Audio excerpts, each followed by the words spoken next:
रंग मस्ताने संस्था आप सभी का हार्दिक स्वागत करती है।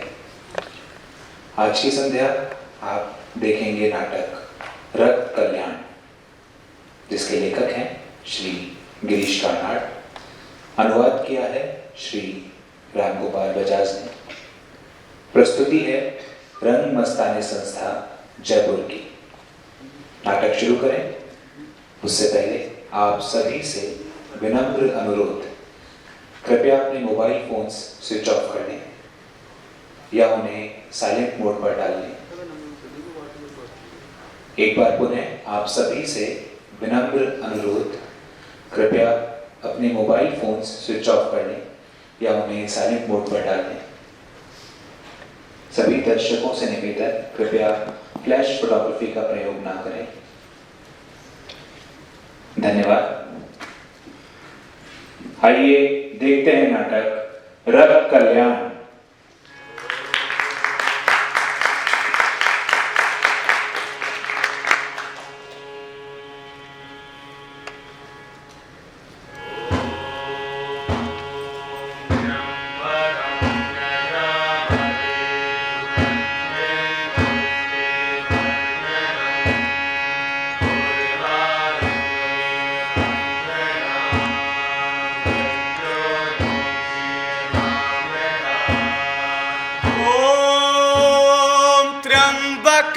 यजामहे सुगंधिं पुष्टिवर्धनम् उर्वारुकमिव वन्दनात् मृत्योर्मोक्ष्यमामृतात्।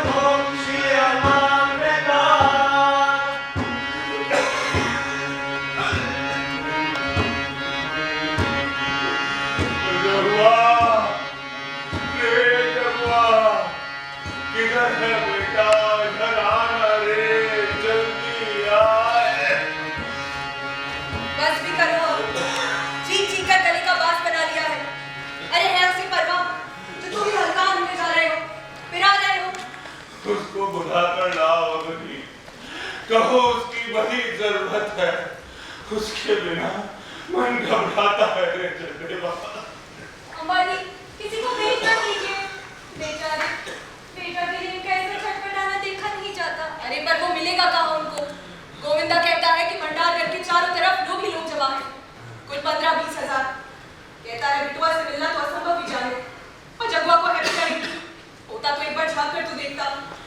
अरे है क्या, आया क्यों नहीं? जगुआ जगुआ पैदा जो किए उसको पूरा नरक तो भुगतवाएगा ही ना। अरे युवराज गुस्सा होंगे, इसका भी तो डर होना चाहिए कि नहीं? डाकुओं के वंशज है वो, कुछ भी हो सकता है। वो अगर पास ना हो तो बहुत डर लगता है। उसने देखा है उसके बाप के साथ जो जो हुआ है। अरे राजा के सामने एक भी शब्द इधर उधर कि हमारा घर संसार सब चकनाचूर। मैं चीख रहा हूँ, माथा फोड़ रहा हूँ, और तुम खड़ी होकर हाथ बांधे। जाओ बुला कर लाओ उसे। जाओ जगुआ जगुआ। सावित्री हो गया क्या? अरे दवा ला जल्दी। उस बसवन्ना को कुछ तो समझ होनी चाहिए। कल्याण में किसी का भी घर देख लो, सब जगह एक ही राम कहानी है। समझी बहना?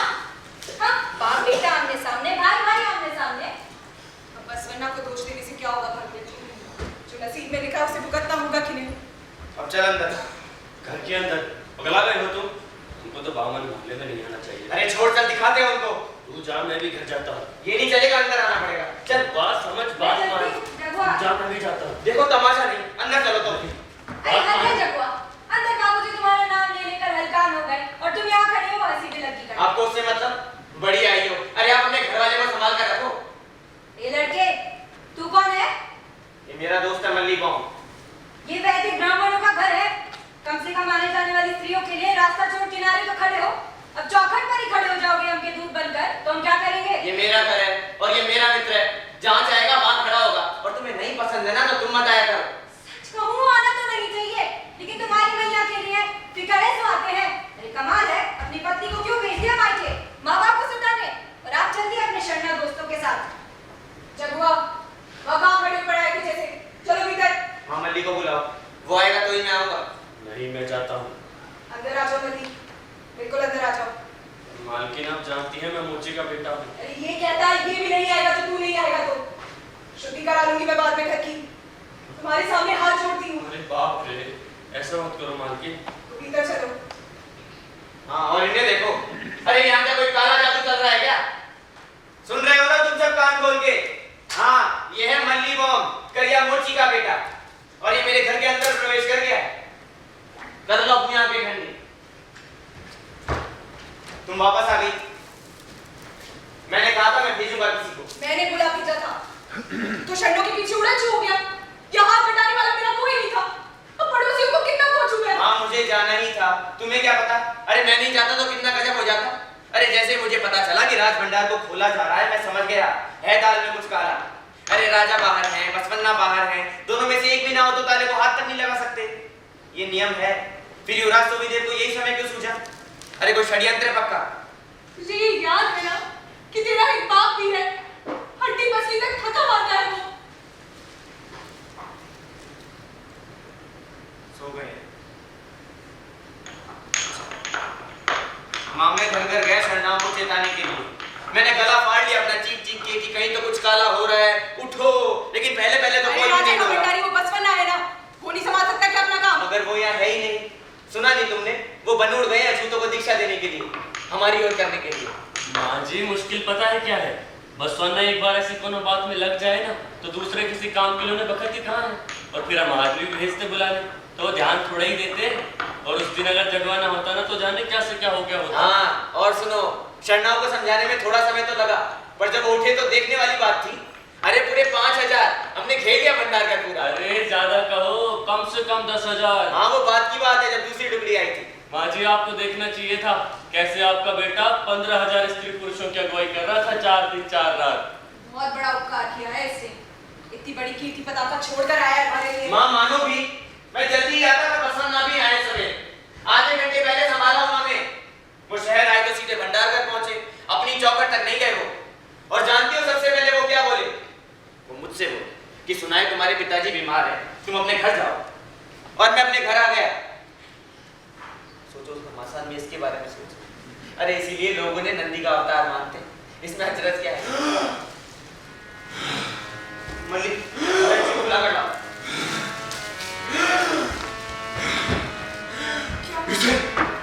इसे नीचे रखो धरती पर। पिताजी, सावित्री, सिर पर हाथ धरे समय क्यों नष्ट कर रहे हो? सावित्री, इसे धरती पर उतारो।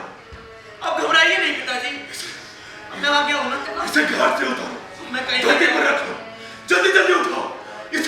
इसे ऐसे छोड़ो मत। क्या उठाना है पिताजी? मुझे व्यर्थ बात। ये यहाँ पड़ा है, इसे धरती पर उतारो। इसके पाँव मोड़ दो। जवान उससे कहो बांस लाए, रस्सी लाए।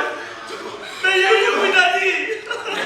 नहीं, तू नहीं मेरा बेटा, बहुत काम बाकी है। तुम्हारी माँ, उसका सिर मुंडवाना होगा। मेरे चिता को आग देने के लिए उसे यहाँ रहना होगा। उससे कहो लाश में दुर्गंध भरने लगी है। जलवा कहाँ है? जलवा शरीर को उठा बेटा। जलवा पिताजी।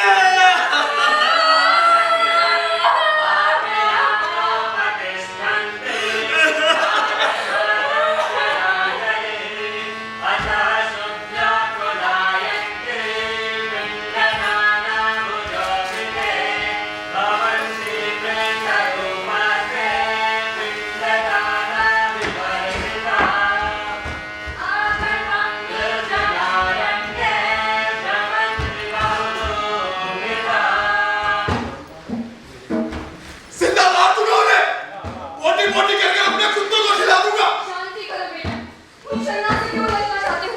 और तुम्हारे पिता को पता चला ना तो? उन्होंने ही तो सिर चढ़ाया उन 10 पुत्रों को, उन्हीं के कारण साल बढ़ गया उनका।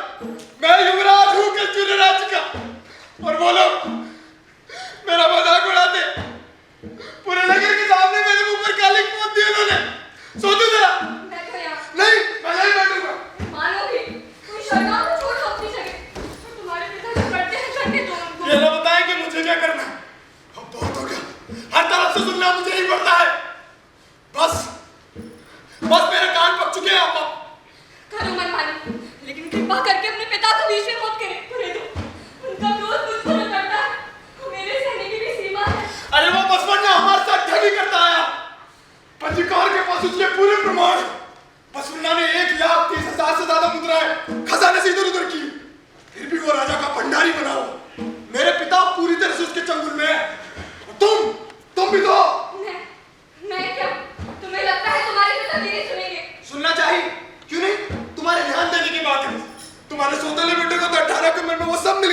जो उनका मन चाहा। उन दोगलों को तो पूरा मान सम्मान, और मैं महाराज पिंजल की चहीती रानी का बेटा हूँ। मेरी नसों में कलचूरी और रोशला वंश का खून दौड़ रहा है, और फिर भी मेरे हाथ में क्या है? क्या है? घंटा। मत बोल, तेरे सिवा मेरा है कौन? क्षमा करना देवी, कम से कम 15,000 लोगों की भीड़ आप देखती तो पता चलता। उस भीड़ में कितना अनुशासन था, आत्मसंयम था, उमंग थी, लेकिन कोलाहल नहीं था।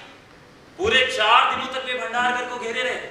जब वसवन्ना खुद आए तब जाकर कहीं वे अपने घर लौटे। वसवन्ना के कहने पर, उनके प्रभाव से चिंता होती है। मैं सोचता हूं क्या वे लोग महाराज के लिए भी इतनी भक्ति दिखा सकते हैं? देखो, मेरे विचार से बसवन्ना उदंड तो हो सकते हैं, पर महाराज से विमुख हो सकते हैं ये मैं नहीं सोच सकती। हाँ, फिर तो मैं ही हुआ खलनायक, उल्टा मैं ही बीत जाता हूँ उनके आगे।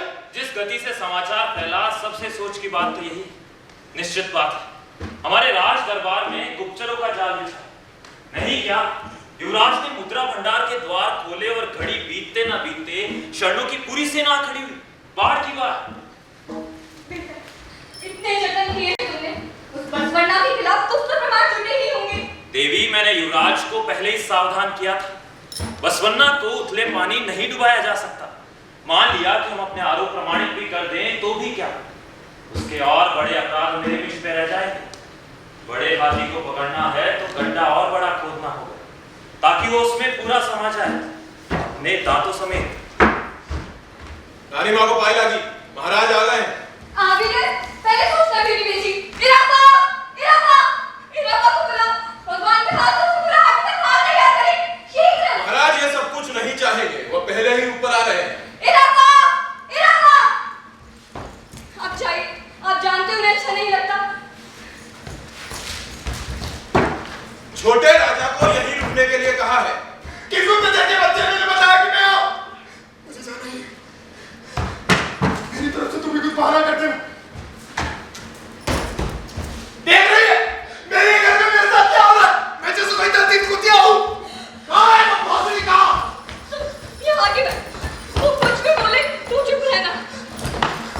कहाँ दबक कर बैठा है? अरे ये क्या, आप मीनार के अंदर आ गए, लाल का छिड़काव भी नहीं किया, डाल नहीं निकाली, रुकिए अभी। इराका, मर गया तेरे रब्बा बरब्बा। कहाँ दबक कर बैठा है तेरा पुरकरन? औरतों की उसमें चिंता है, शर्म नहीं आती? बाहर निकल, बाहर निकल। मेरे पीछे से क्या कुछ चाहता है? बाहर कैसे लगाया? जाओ, चला जाओ यहाँ से। माँ के घर से जाएगा खाली हाथ? मेरा माँ, जरा एक साड़ी और चोली दिलाना हमारे राजकुमार के लिए। बस्ती करो, कम से कम मेरा लिहाज कर लो, मार दो मुझे, छुट्टी करो मेरी, फिर जो बनाए करना है इसके साथ। ये सब नहीं सहा जाता है मुझसे, मैं पाँव पड़ती हूँ। रंभा, ये सब तुम्हारी ही करनी है, तुम्हारे ही लाड़ प्यार बिगाड़ा है इसे। मैं ही मूर्ख था जो तुम्हारे आंसुओं से भटक जाता था। पीठ की चमड़ी उधर तेरी चाहिए थी इसकी, सीधा हो जाता अपने भाइयों की तरह, लकड़ी के गट्टर की तरह बांध कर अगर नदी में डुबो देता तो ठीक हो जाता। पर हर बार तुम बीच में आ जाती हो, तुम्हारा रोना रीकना। तुम तो इसे ऐसे कोसते हो कि कोई अपने पैरों को भी ना कोसे। क्यों, क्या किया है मेरे बेटे ने जो इतना पैर बांधे हुए इससे? अरे क्या नहीं किया इसने? वसवन्ना शहर से बाहर थे तो खजाने को हाथ तक नहीं लगाया जा सकता, लेकिन इसने ऐसा किया। और तो और जब वहां पहुंचे तो वहां से भाग निकला। 15,000 लोगों ने इसका रास्ता रोका, तमाशा देखा, हंसे इस पर। वसवन्ना हाथ पकड़कर खजाने तक ले गए और अंदर से दरवाजा बंद कर दिया। मैं जब थका हारा अपनी यात्रा से लौटा तो मेरे स्वागत में यही समाचार था कि युवराज और वसवन्ना पिछले 11 दिनों से भंडारे में बंद है, हिसाब जांच रहे हैं। सचमुच हिसाब जांच रहे हैं? कोई बेईमानी मिली? कोई जाली सिक्का मिला? अरे वसवन्ना का हिसाब भगवान ब्रह्मा की तरह टल है, इसलिए मैंने उसे राज का भंडारी बनाया। समझे तुम? समझे? बहुत नहीं। अपने गलत अंग उठाकर गलत काम कर सकता है, लेकिन जीभ उठाकर बोल नहीं सकता। बस भी करो, कैसी भाषा बोलते हो?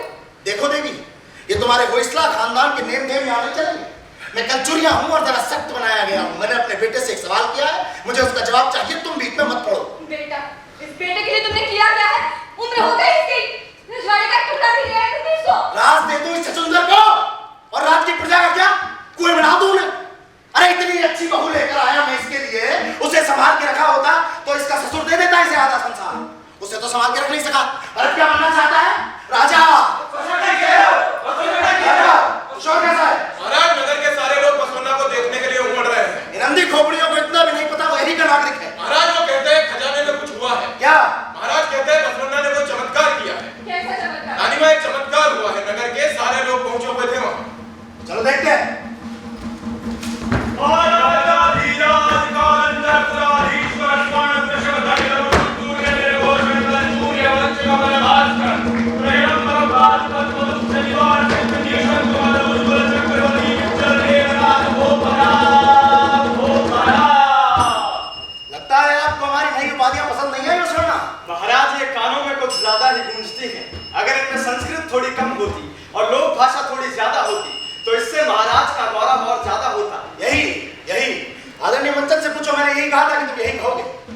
कुछ नए शिलालेख तैयार करवाने थे। इन्होंने कृपा की और मेरे सम्मान में कुछ नई उपाधियां रच दी। संस्कृत जैसी गरिमा और ध्वनियों का गुंजन बोलचाल की इस लोक भाषा में मिल ही कैसे सकता है महाराज? महाराज की उपाधियां बहुत तेजी से बढ़ रही हैं।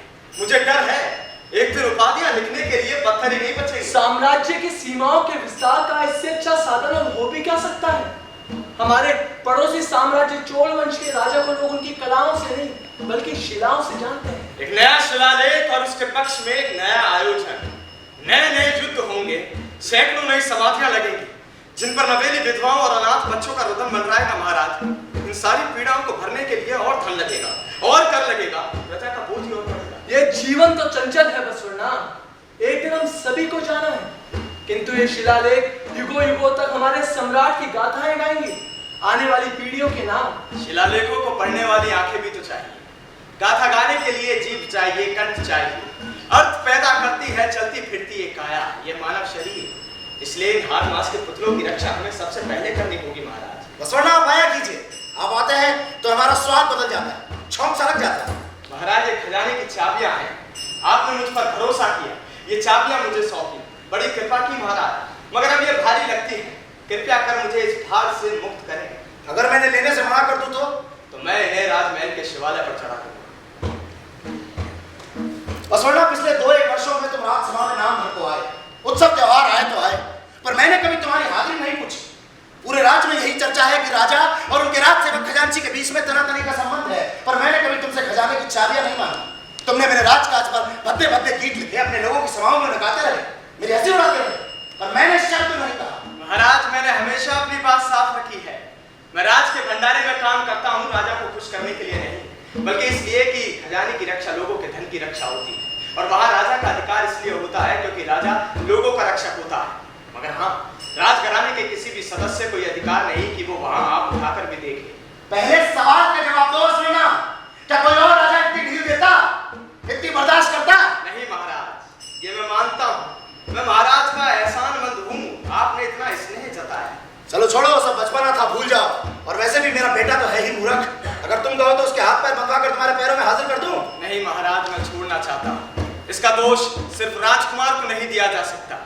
मेरी गोष्ठी का काम दिन ब दिन शरणाओं के बीच बढ़ता जा रहा है, मेरी आवश्यकता वहां अधिक है। तुम्हारी इसी बात से मुझे चिढ़ होती है। राजकुमार, अरे तुम उसे राजकुमार कहने की जिद क्यों करते हो? ये उपाधि तो राजा के दोगले भी रखते हैं। तुम उसे युवराज कहते तो रानी ज्यादा खुश होती, मैं भी खुशी होता, सभा में सब जानते हैं। युवराज तो सिंहासन का उत्तराधिकारी होता है महाराज। ये मैं नहीं जानता था कि आपने इसके लिए उसे कब चुना। मैंने उसे चुना? बिल्कुल नहीं। तुम जरा सोचो, अगर मैं इस हरामी को गद्दी पर बैठा दूंगा तो मेरे बाकी 4 मुझे छोड़ेंगे, फाड़ खाएंगे। पर राजधानी में अगर राजा का एक ही बेटा मौजूद हो तो उसे युवराज कहा जाता है, दस्तूर है। नया दस्तूर है महाराज, मैं नहीं जानता था इस दस्तूर को। खैर, उसे क्या कहकर बुलाया जाए, इससे क्या फर्क पड़ता है। मगर हाँ, युवराज कहने का अर्थ है कि वो जिम्मेदारी से काम ले। तुमने फिर वही किस्सा शुरू कर दिया। महाराज, हमने खेल खेल में बड़े ही जोश में इन बातों पर विचार किया था, आज से 15 साल पहले। अब वो सब तो मैं दोहराना नहीं चाहता हूँ, मगर फिर भी राजकाज तो राजकाज है, एक कर्तव्य, एक प्रकार की जीविका है, साथ ही मनुष्यता की सेवा भी। कोई उत्तराधिकार नहीं महाराज जो परिवार से भेंट में मिल गया, बल्कि हक है जो कमाना पड़ता है, और मिलने पर बड़े जतन से, बड़े लगन से निभाना भी पड़ता है।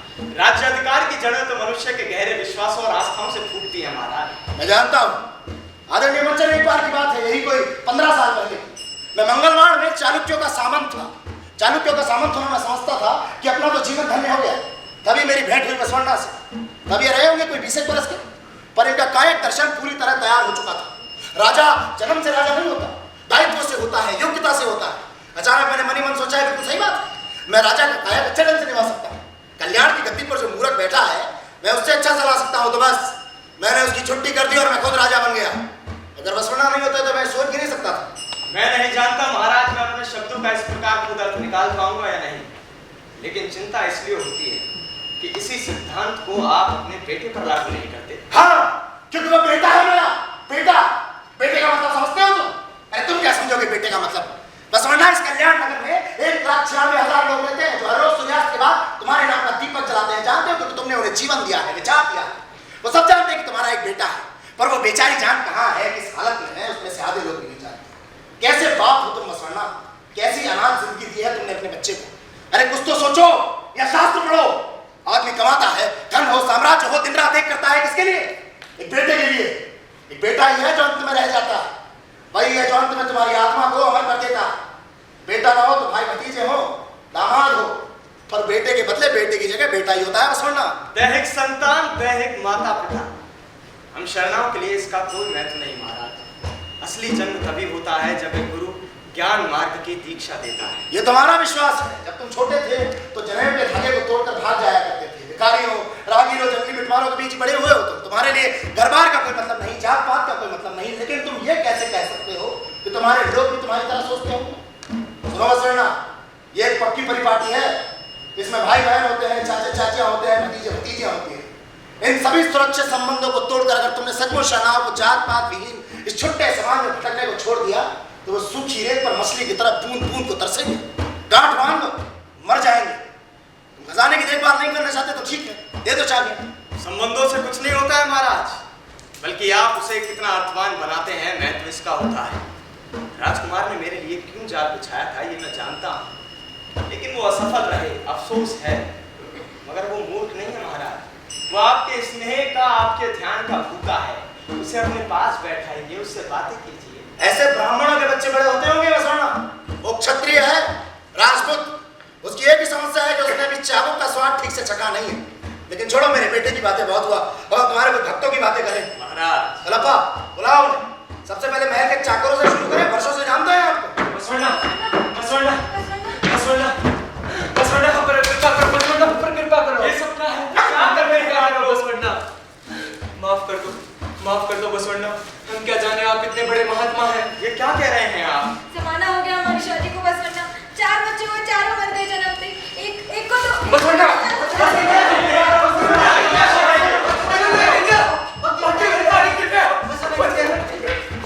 तुमने मुझे बताया क्यों नहीं? ये सब क्या है? बसवण्णा, आप तो खुद ही सब कुछ जानते हैं। आपने उस दिन चमत्कार कर दिया था। चमत्कार? मैंने? कैसी बात है ये? तुमने ना सही, भगवान शिव ने तुम्हारे लिए, आपके लिए सब कहते हैं। आपने अपने सुकर्मों के लिए खजाने से 50,000 मुद्राएं उधार ली थी, लेकिन जब युवराज ने आपको फंसाना चाहा तो भगवान शिव ने वो मुद्राएं पूरी कर दी, कुछ भी कम नहीं पड़ा। गलत है ये। शांतम पापम, शांतम पापम। खाली गड़े मुद्राओं से ऊपर ऊपर तक भर गए।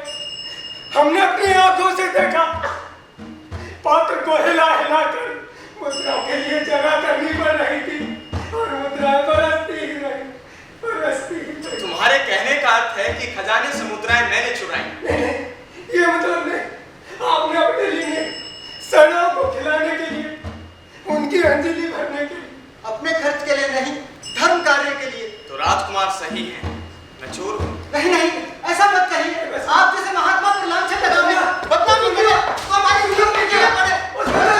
हमें ऐसा मत सिखाइए। तो भक्तों की बाढ़ और भक्ति के नशे का मजा आया ना? ये सब क्या है महाराज? वैदिक काल में जब धरती पर देवताओं का आह्वान करवाना हो तो हवन करवाया जाता था, पूजा करवाई जाती थी, यहाँ तक कि बलि चढ़ाई जाती थी। पर जब से ये भक्ति की हवा चली है, लगता है देवता खुद भक्तों की चमत्कार को तत्पर है। भक्त हंसे तो चमत्कार, भक्त रोए तो चमत्कार, देवता देवता ना रहे बाजीगर हो गए भला। वसवण्णा, तुम्हारे मानने वाले शरणा लोगों को चमत्कारी वसवण्णा चाहिए, चाहे उसके लिए तुम्हें चोरी क्यों ना बनना पड़े। वो तुम्हें हत्यारा भी कह देंगे, बस ये साबित करने के लिए कि तुम स्वयं शिव के अवतार हो। अब मैं तो एक साधारण सा राजा हूँ, अपने को देवताओं के साथ झंझट नहीं चाहिए, और देवताओं को मनाने वाली जनता की भूख से मुझे बड़ी चिंता होती है, तुम्हें भी होनी चाहिए। ये मुझे चोर कहे तो कहे महाराज, जादूगर बनाकर यदि बदनाम करे तो करे, मुझे परवाह नहीं। इतने बड़े भक्त समुदाय के बीच मेरी भक्ति क्या है? मैं तो आम्र फलों के बीच एक छोटी सी करौंदी। मेरी सारी भक्ति तो शीशम के बीच के छठे हिस्से के बराबर भी ना हो सकी। अरे वो तो ऐसी है जैसे पौने के सिर राजमुकुट, जैसे नकली औरत का श्रृंगार, संगम नदियों के ईश्वर शिव के शरणाओं के बीच मैं भक्त कहलाऊं। लो काटो, सिर कर्म करो मेरा, छुट्टी पाओ। आज्ञा दे महाराज। कलप्पा, आप सीधा घर जाएंगे? नहीं, मडूर गांव से बुरे समाचार मिले, अभी निकलूंगा तो दिन ढले पहुंचूंगा। हाँ, कुछ नौजवान शरणाओं और जैनियों के बीच झगड़ा हो गया, अच्छी बात है। आप जाएंगे तो उन पर अच्छा असर पड़ेगा, मेरे कर्मचारियों के भरोसे तो स्थिति सुधरेगी नहीं। ये आप मुझ पर छोड़ दीजिए महाराज, मुझे जाते हुए जगदेव और उसकी मां से मिलना है। तहसीलदारी में था जब उसके पिता मरे। गलप्पा, बसवन्ना के साथ 2 टुकड़ियां भेजी जाएंगी। मुझे रक्षक नहीं चाहिए महाराज। बाहर भीड़ में भक्ति का नशा उमड़ रहा है और तुम चमत्कारी हो। बाहर तुम्हें कुछ हो गया तो मैं दूसरा चमत्कार नहीं संभाल पाऊंगा।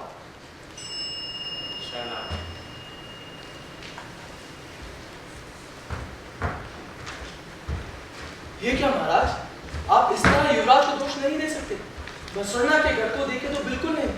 वहाँ हर रोज भक्तों की भीड़ जमा होती है, हजारों लोगों को दान दक्षिणा दिया जाता है। ये सब वो करता कहाँ से? उसके ऐश्वर्य पर पूरे नगर को अचरज होता है महाराज। बहुत खुशी हुई मुझे ये जानकर कि मेरा बेटा मूर्खता में अकेला नहीं। आदरणीय मंचन, इस कल्याण नगर में 1,96,000 लोग रहते हैं। आप समझते हैं मैं नहीं जानता वो अपनी व्यवस्था कैसे चलाते हैं?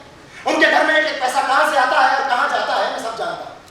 मैं 10 साल पहले इस कल्याण नगर में आया था और बसवन्ना को अपना खजांची बनाकर साथ लाया था। उसके साथ जो शरणे आए थे वो समझते थे कि काम ही भक्ति है।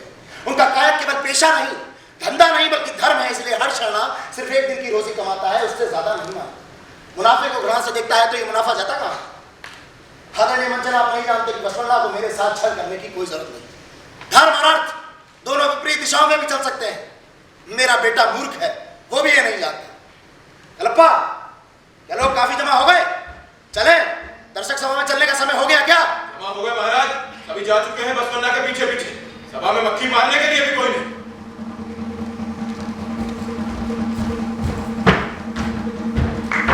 बसवन्ना की जय हो, बसवन्ना की जय हो, बसवन्ना की जय हो, बसवन्ना की जय हो, बसवन्ना की जय हो, बसवन्ना की जय हो, बसवन्ना की जय हो, बसवन्ना की जय हो, बसवन्ना की जय हो।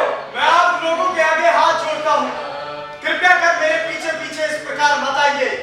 मेरा विश्वास करो, उस दिन खजाने में कोई चमत्कार नहीं हुआ। ईश्वर के चमत्कार की अश्लील बातों से मुझे लज्जित मत करो। कईयों ने अपनी आंखों से देखा है और तुम ना कह रहे हो। 10-20 भी नहीं, 50,000 लोग सौगंध खाकर गवाही दे रहे हैं इस बात की। बसवन्ना आपने कितने चमत्कार किए हैं अब तक? कितने गिनाऊं? 80 और 8 88 कहूं तो काफी होगा। आप लोगों के चमत्कारों के मोह ने मेरी भक्ति को भांडों का चोला बना दिया है।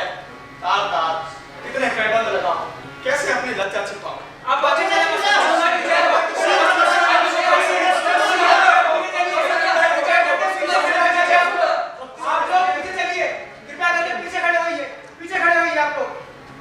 गांव में था जब उनकी बीमारी की खबर सुनी। सोचा था कल्याण आते ही उनसे मिलूंगा, मगर बीच में तहसीलदारी की घटना हो गई, दर्शन नहीं कर सका। शिविच्छा। बैठो। पहले तो मेरे पति के साथ कई बार यहाँ आया करते थे, काफी अरसे से आए नहीं। बड़े आदमी हो गए क्या? मैं क्या बताऊं अम्मा। लोगों में तुम्हारा प्रभाव है बसवन्ना। कहते हैं स्वयं शिव तुम्हारे लिए चमत्कार करने को तत्पर रहते हैं। अच्छा है, भगवान ने इस घर के लिए तो कुछ किया नहीं, और हम लोग इस काबिल है भी तो नहीं। अम्मा आंसू किस लिए? तुम्हारा बेटा है जगदेव। है तो सही, लेकिन रहेगा किस लिए आए हो बसवन्ना? जगदेव फिर से घर में है, अपनी घरवाली को भी ले आया है।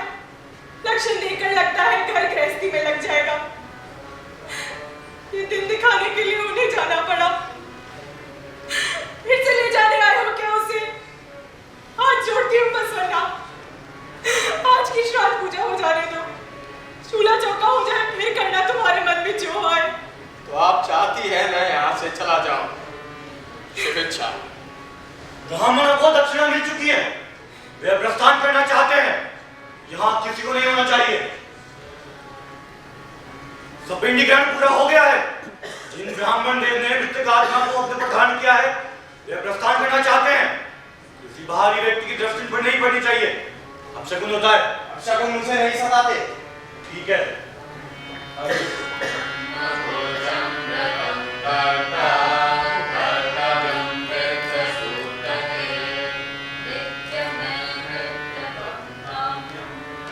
जगदेव, जहां-जहां इनके पंचिन पड़ते हैं, वहां-वहां गोबर का लेप करो, शुद्धि के लिए।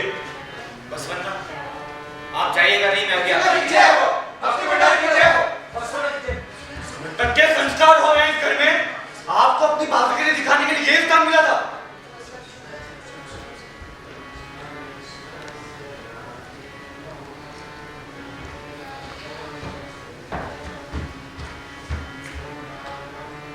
आप जाता रहे, चलिए मेरे साथ। आप मुझसे गुस्सा है बसवन्ना? क्योंकि मैं फिर से ये जनेऊ, ये चोटी, ये मुंडन नहीं। आपको ये सब हास्यास्पद लगता होगा ना बसवन्ना, ये सारा कर्मकांडी तमाशा। मैं जो सोचता हूँ उसका कोई महत्व नहीं जगते। मुझे ये सब करना पड़ा बसवन्ना, अपनी माँ की मन की शांति के लिए। मेरे पिता अंतिम समय में मेरे ही नाम की रट लगाए थे, उनका गला रूंध गया, लेकिन मैं नहीं आया। और अब पिछले 11 दिनों से मैं उन्हें बुलाता रहा, आवाहन करता रहा। 2 विचित्र पत्थरों पर रंगम रखकर मैं उनके प्रेत को पुकारता। है ना उल्टी बात बसवन्ना? मैं ऐसा ही हूं और मेरे पिता भी ऐसे ही थे। जीवन भर कर्म कांड, तपस्या, साधना, और जब मृत्यु आई तो उसका सामना नहीं कर सके वो। अब मेरे जीवन का अंत भी ऐसा ही होगा बसवन्ना। है व्यर्थता और असफलता की गाथा जैसा। अपने मन को भय को स्वीकारने के लिए और बड़ा साहस चाहिए जगदेव। यदि कोई कह सके कि मेरा भय ही मेरा सत्य है, तो हो सकता है यही उसकी अंतिम विजय हो। ये जीवन विलक्षणताओं से भरा पड़ा है, फिर हम और चमत्कार क्यों चाहते हैं? उस दिन तहसीलदारी में तो कोई चमत्कार नहीं हुआ था बसवन्ना। हाँ, नहीं हुआ, मैं जानता हूँ। जब तक मैं वहां था तब तक इस चमत्कार की कोई चर्चा नहीं थी बसवन्ना। दुख की बात है मगर सत्य है। हम शरणाओं के बीच भी भोले मूर्खों की कमी नहीं। मुझे बताइए, चमत्कार की बात किसने फैलाई? कहीं आपने तो नहीं? तुमने पूछा है, तुम्हारे मन में है ये बात? तहसीलदारी के घेराव की अगुवाई मैंने की थी। यहाँ मेरे पिता जीवन की अंतिम सांसें गिन रहे थे। मेरी अकेली माँ असहाय थी, दीवार से अपना सर फोड़ रही थी, लेकिन मैं तहसीलदारी में था। आप जानते हैं क्यों? ताकि बसवन्ना के सम्मान पर आंच ना आए, उनकी गरिमा बनी रहे। इसीलिए तो मैंने सोचा कल सारा नगर मेरी चर्चा करेगा, मैं शरणाओं का सिरमौर हो जाऊंगा। मैंने कल्पना की उत्तेजित भक्तों की भीड़ मुझे अपने कंधों पर बिठाकर सारे नगर में घुमाई। लेकिन हुआ क्या बसवन्ना? मैं अपने घर आ गया, 11 दिनों तक इन श्राद्ध क्रियाओं में लगा रहा, और आज जब उनसे उभरा तो किसी ने बताया कि बसवन्ना ने चमत्कार किया है। हाँ, बसवन्ना, मेरा नाम तक नहीं। अरे मेरे घर के सामने सिर्फ बसवन्ना ही बसवन्ना। मैं भी पिछले 11 दिनों से भंडारे में बैठा एक प्रकार की साधना कर रहा था जगदेव। ये सारी स्तुतियां सोने की शूली है। मेरे पिता ने जिस पर भी भरोसा किया धोखा खाया बसवन्ना। राजा, आप, मैं और भगवान। अंत में उनके लिए बचा ही क्या था? सिर्फ रोना। आप जानते हैं कैसा लगता है जब किसी से उसकी शक्ति छिन जाती है? राज दरबार में मेरे पिता सबसे ऊंचे दिखते थे, लंबे लंबे डग बढ़ते थे, कुछ भी कहने से पहले अपने शब्दों को तोलते थे। पर जैसे ही पिक्चर ने उनको अपदस्थ किया, वो सिकुड़ गए, पानी में निचड़े हुए कपड़े की तरह। उनकी आवाज भी घर्राने लगी थी बसवन्ना। बहुत दयनीय था वो सब। फैसले देना आसान होता है जगदेव, लेकिन मन के भेद द्वंद को समझना कठिन। स्वयं मैं भी राजा की सेवा को अभी त्याग करा रहा हूँ। आप जानते हैं आप क्या है बसवन्ना? आप कूटनीतिज्ञ हैं, चालाक और तिकड़मी। तुम ऐसा क्यों कहते हो? मेरे पिता ने आपको पहचान लिया था। वो कहते थे बसवन्ना से सावधान रहो, वो कपटी है। तुम्हारे पिता और मेरे बीच मतभेद थे, मगर मैं विश्वास के साथ कह सकता हूँ उन्होंने ऐसा नहीं कहा होगा। हाँ, तो क्या मैं झूठ बोल रहा हूँ बसवन्ना? हाँ, मगर क्यों? आपको और मेरा 7 जन्मों का बैर रहा होगा, इसीलिए ना। अरे मैं कुछ भी कहता हूँ आप मुझे छोटा कर देते हैं, सारे संसार के सामने मुझे कीड़ा बना देते हैं। जी, आप यहाँ से नहीं गए तो वो लोग अंदर घुसाएंगे। देखिए मैं हूँ यहाँ पर, आप अपना नाम देखिए। मुझे तो आपकी माताजी ने कहा था, इसलिए मुझे चलना चाहिए। बसवन्ना, यदि आप चले जाएंगे तो मैं बातें किससे करूंगा? कौन समझ सकेगा मैं क्या कह रहा हूँ? हाँ, शायद मैं मूर्ख हूँ बसवन्ना, या आपने कोई मंत्र चलाया है मुझ पर आपके सिवा इस संसार में मेरा कोई है भी कहाँ? इधर आओ जगदेव, आंखें बंद करो और जो मैं कहता हूं कहो। ओम नमः शिवाय, ओम नमः शिवाय, ओम नमः शिवाय, ओम नमः शिवाय, ओम नमः शिवाय।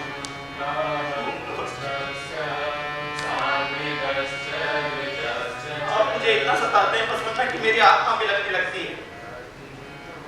बेगर सुनाने के लिए भी तो मुझे आप ही की आवश्यकता है। बसवन्ना को बाहर भेजो, हमें बसवन्ना से मिलना है। बसवन्ना की जय हो। बसवन्ना कृपा करो बसवन्ना, आपके भक्त पत्थर में सारे हैं। माफी चाहता हूँ अम्मा, मैं आप लोगों को कष्ट नहीं देना चाहता था, लेकिन लगता है कष्ट ही दे पाया। लगता है यही मेरे अस्तित्व का ढंग रह गया है।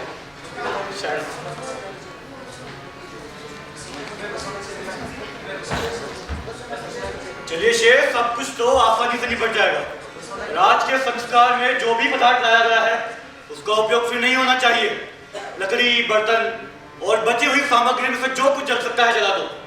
शेष नदी में विसर्जित कर दो और जो कुछ बचे वह दान में दे दो। कुछ भी बचना नहीं चाहिए। इन संस्कारों में तो मेरा भी उपयोग हुआ था। मैं अपना क्या करूं? जला दूं या विसर्जित कर दूं?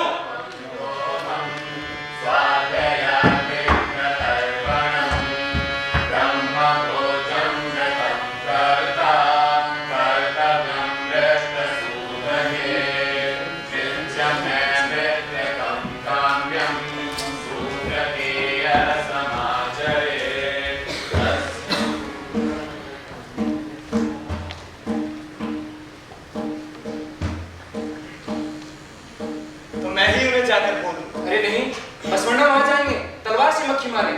गांव का पहरवा ऐसा बुरा भी नहीं है, किसी ने भड़का दिया होगा उसे। ये दर दर की ठोकरें खाते हैं, गांव गांव फिरते हैं, इन दहीवारों को भी नहीं छोड़ते हमारे लोग। ऊपर से अपने देवी देवता और साथ आते फिरते हैं बसवण्णा। उनको देख लो तो हंसी आवेगा कहिया। ऐसी बड़ी बड़ी आंखें और क्या लाल लाल जीभ नीचे लप लप लटकी है।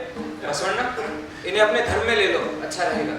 अरे इन्हें सोने के लिए गठबर की धरती चाहिए, टप्पर चाहिए सिर छुपाने के लिए। ये धर्म कर्म की बातें बाद। तो हम आ गए हैं बसवण्णा, शरण। चलो भाई, रांडी रांडी। अरे कलैया सुन, दाल भात नमक मसाले सब इकट्ठा कर दिए हैं, होटल ले जाना भूलना नहीं। कुक्का शेट्टी आने वाले हैं, नहीं तो मैं भी आप लोगों के साथ ही चलता। अगर मैं उनसे जल्दी निपट गया तो आ जाऊंगा, नहीं तो कल सवेरे आऊंगा पूरे को। गंगा बहन, ये आदिवासी लोग आंध्रा के कड़किया है क्या? कोई तो बोल रहे थे कि झुंड के झुंड आए गाँव में। हाँ, मगर हमारे लोग इन्हें गांव की सीमा में घुसने नहीं देंगे, क्योंकि ये नीची जाति के हैं। बचपना जब आप राजा के खजांची थे तब ये सब तो यूं ही हो जाता था, लेकिन तब भी हमारे सेना लोग आपकी खिल्ली उड़ाते थे, क्योंकि आप संसार पीछे की जागरी में थे। अरे ये सब तो होता ही है, छोड़िए ये सब। कौन आने वाला है? वही कुक्का शेट्टी कह रहा था कि घर का कोई झगड़ा है, मैं सुलझा दूं उसे। पर वो अभी आए नहीं, तो जो आए हैं उनकी सुन लीजिए। आप लोग मुझसे मिलने आए हैं? देखिए भाई, मेरा एक हिसाब है, जो मुस्कुराते चेहरों से आता है वो इनका मिलने वाला होता है, और जो माथे पर सिलवटें लेकर आता है वो मेरा मिलने वाला होता है। क्यों भाई, आप सब लोग हंस रहे थे, मुझे लगा जरूर कि वाह वाह वाह वाह, क्या बात है, नई नई साड़ियां, नई नई पगड़ी, पैबंद, कोई भोज उत्सव कुछ तो है, रंग जमाने वाले हैं आप लोग जरूर। लेकिन ललिता बहनी क्यों कुछ नजर नहीं आती, बात क्या है? बिटिया का ब्याह जो ठहरा बसवण्णा, माँ के चेहरे पर लकीर पड़ना स्वाभाविक है। सच है ये, कलावती के हाथ पीले हो रहे हैं, सुन रही हो गंगा? अभी बताया इन्होंने। हम सभी आपको न्योता देने आए, ब्याह में आइएगा कल की संध्या, और आप सभी को आना है। कहिए आप। जरूर जरूर, सब आएंगे सब आएंगे। लेकिन एक बात कहें, आपके देखते देखते जब कोई कन्या विवाह योग्य हो जाती है तो लगता नहीं है कि आप थोड़े बुढ़ा गए? अरे शिवा, पाँव क्यों सबके खड़े रहे? आपका घोड़ा चल जल्दी। बड़ा हुआ है लेकिन भैंसे की तरह, सब कुछ समझाना पड़ता है इसे। ये न्योता है, कल सगाई का मुहूर्त है। कल बड़े ही नक्षत्रों का संजोग है, एक ही दिन में दो ब्याह। अरे क्या सोचते हैं आप, कल एक ही ब्याह है। तय ये हुआ है कि कलावती को अपने बेटे शीलू की ले आए, आशीर्वाद दीजिए। क्या? बड़े आनंद की अनुभूति होती है आपको ऐसा चकित देखकर। आपका सपना इतनी जल्दी साकार हो गया तो आपने भी नहीं सोचा होगा बसवण्णा। शीलू आपके आशीर्वाद के लिए खड़ा है। हाँ, कल्याण हो। हमारा आशीर्वाद तुम्हारे ऊपर सदैव रहे, जाओ बड़ों का आशीर्वाद। हम यहाँ ये सोचकर कि आप ये समाचार सुनेंगे तो खुश होंगे, मगर आप तो दोनों ही चुपचाप खड़े हैं। तो कहीं आपका हाथ नहीं उठेगा उस बच्चे को आशीर्वाद देने के? मधुबरस हरैया, आप लोगों ने ठीक से विचार तो किया है, ये कोई छोटी बात नहीं। अरे तो आप कहना क्या चाहते हैं? वो मेरी इकलौती पुत्री है, ये इनका इकलौता पुत्र। और जहाँ तक ब्याह के प्रबंध का सवाल है, हमने भली बात ही सोचा है ककैया। एक शरणा का बेटा एक शरणे की बेटी से ब्याह करे तो कोई सोच विचार की जरूरत नहीं है, लेकिन अब बहुत सोच विचार की जरूरत होगी, क्योंकि एक ब्राह्मण की बेटी का ब्याह एक चरणकार के बेटे के साथ, यही ना? हमारी समझ में नहीं आता है ये सब। बहन कल्याणी, ऐसे मत कहो, तुम जानती हो मेरे पति ऐसा नहीं सोचते, वो ऐसे नहीं है। कब किसके मन में क्या विचार जन्मे कौन कह सकता है? हम सब शरणा है और हम सब ने अपने आप को ईश्वर की शरण कर दिया है। अब शरणा की कोई जात नहीं, ना कोई ब्राह्मण है और ना ही कोई चर्मकार। इस रिश्ते का समाचार हमारे लिए उत्सव की तरह ही है, लेकिन फिर भी हमारे चारों ओर जो संसारी समाज क्या वो इसे मानेगा? ये आप क्या बोल रहे हैं ककैया? इससे औरों को क्या मतलब हो सकता है? अरे बोलने दो उन्हें जो बोलते हैं, हमें फर्क नहीं पड़ता। और मैं औरों पर क्यों हंसूं? कल की ही बात है, ककैया में आप छेड़नाओं की निंदा करता था, हंसी उड़ाता था आप लोगों को। लेकिन एक दिन मुझे सब समझ आ गया ना। इसी तरह मुझे उम्मीद है कि औरों को भी एक दिन सब समझ आ जाएगा। हाँ, लेकिन तब तक क्या वो चुपचाप बैठेंगे? अरे समझ आने तक शांत रहेंगे वो। अरे देख लेंगे हम भी जो वो करेंगे। इतने दिनों तक तो ये सिर्फ एक विचार की बात थी, एक सैद्धांतिक रचना, भाषण उपदेश, लेकिन अब ये एक वास्तविक विवाह है। वर्णाश्रम धर्म की जड़ों पर कुल्हाड़ा। पिछले 2000 वर्षों में ऐसा कभी संभव नहीं हुआ। परंपरावादियों ने इसका पूरा ध्यान रखा है। तुम जानते हो कैसा जहर उठनेगा, कैसी लपटें फैलेगी, इस समाचार से चारों तरफ आग लगेगी। बसवण्णा तो जहर हम अपने गले में धारण करेंगे, भगवान शिव की तरह। नाटकीय भाषण का समय नहीं है ये उन दोनों की जिंदगियों का सवाल है, जब वो कहीं एक चूल्हा चलाएंगे या कहीं कोई झोंपड़ी चलाएंगे। परंपरावादियों की घृणा नागों की सेना बनकर उन पर फुकारेगी। कौन बचाएगा उन्हें?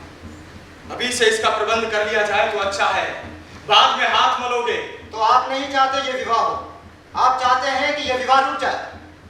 मैं जानता था कल्याणी, संत बसवण्णा हो या ज्ञानी ककैया, कोई भी हो, एक जन्मकार को एक ब्राह्मण के साथ कंधे से कंधा मिलाकर खड़ा होने दो, और उस पर आपत्ति उठाने वाले भी पहले हम शहनाई होने दो। एक दिन ये वर्णाश्रम धर्म जात पात का ये सारा ताना बाना ध्वस्त होगा ही।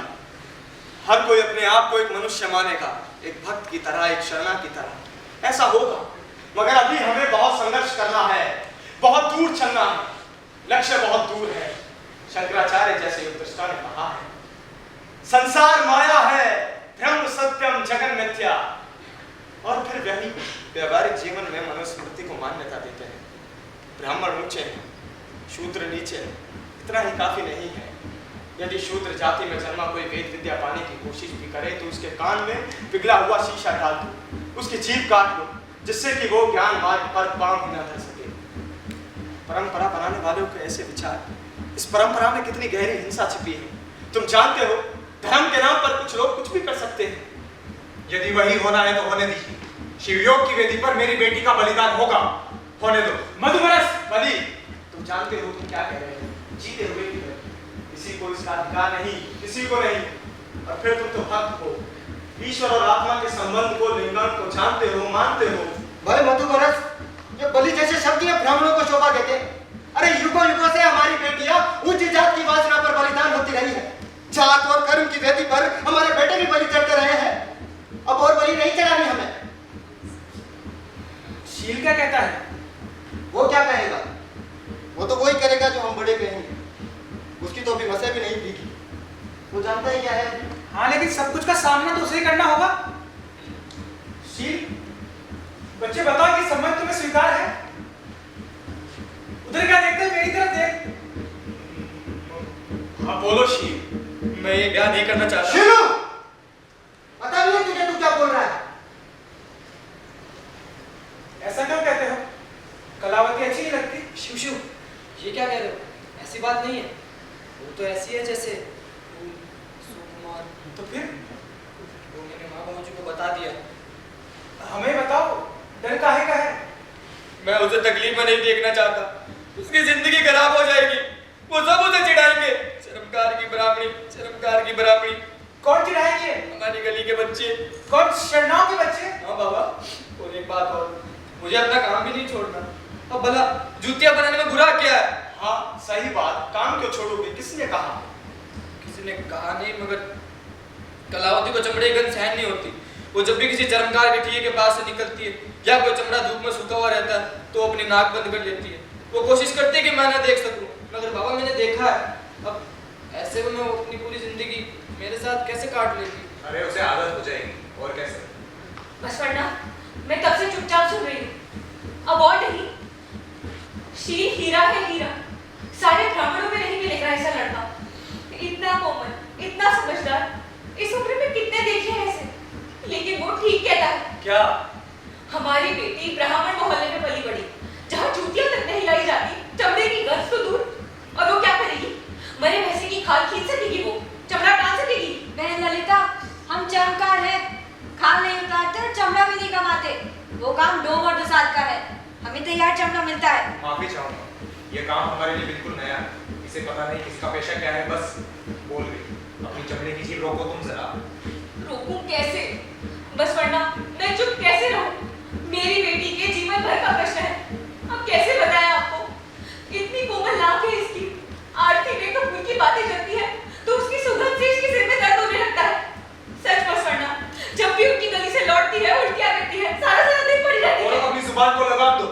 तुम शरणाओं के धंधे का अपमान कर रही हो। नहीं भाई नहीं, मुझे इसकी बातों का रत्ती भर भी बुरा नहीं लगा। अब अपने बच्चों को ही देख लो।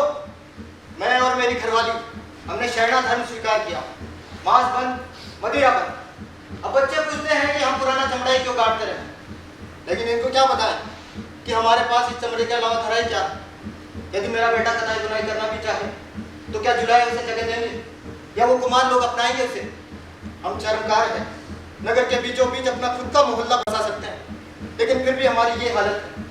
सोचो जिनके मोहल्ले नगर की सीमा के बाहर होते होंगे, उन बेचारों की तो क्या गत होती होगी।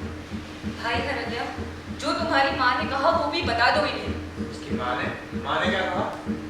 हर पूनों की रात वट वृक्ष के नीचे दामहुआ माता का मेला लगता है। इनकी माँ के मुख से माता बोलती है। पिछले पूनों इनकी माँ ने भविष्यवाणी की थी। क्या भविष्यवाणी की थी? उन्होंने इस ब्याह को बना ही दी है। ये ब्याह हुआ तो लहू की नदियां बहेंगी। वो कोई और नहीं, शील की दादी है। तभी मुझे डर लगता है। अरे चुप नहीं तो लगाऊंगा तो हाथ। तुम मर्द लोग हाथ तो यूं उठाते हो, औरत हो चाहे जानवर, सब बराबर। अरे हम पशुओं पर भी हाथ नहीं उठा सकते, और तुम लोग? हाँ, मैं उस देवी की पूजा करती हूँ। तुमने मना किया था, बसवण्णा ने भी मना किया था, पर जब भी हो सका मैं देवी के अंधेरे वेलों में गई। 10 बरस पूर्व हमारे पति जी को पाशुपत गुरु मिल गए थे। तभी से वे भस्म और भभूत लगाने लगे। अब ये शरणा हो गए हैं। इनका शरणा होना ही इनके लिए सबसे बड़ी बात है।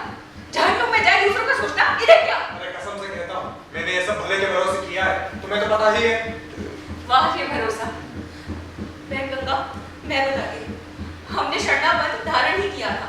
इटलिंग की परिक्रमा भी पूरी नहीं हुई थी, दीक्षा भी पूरी नहीं हुई थी। इन्होंने मुझे शील को दिखाकर बोला कि ये हमारी बेटी के लिए सबसे योग्य वर रहेगा। अगर कहीं शील ब्राह्मण का बच्चा होता तो उसका चेहरा तक न देखते ये। ललिता बहन, 2 टूक बात करती हो तुम, मान गया तुम। अब मैं भी 2 टूक ही कहूंगा। जब तुम्हारे पति ने इस ब्याह की बात कही तो पता क्या सोचा मैंने? अच्छा ये बात मैंने बड़ी मन करी। अपनी जवानी में ऊंची जात की लड़कियों को आंख उठाकर देख नहीं सका। अब खुद ही वो अपने आप मेरे बेटे की गोद में आकर गिरती है।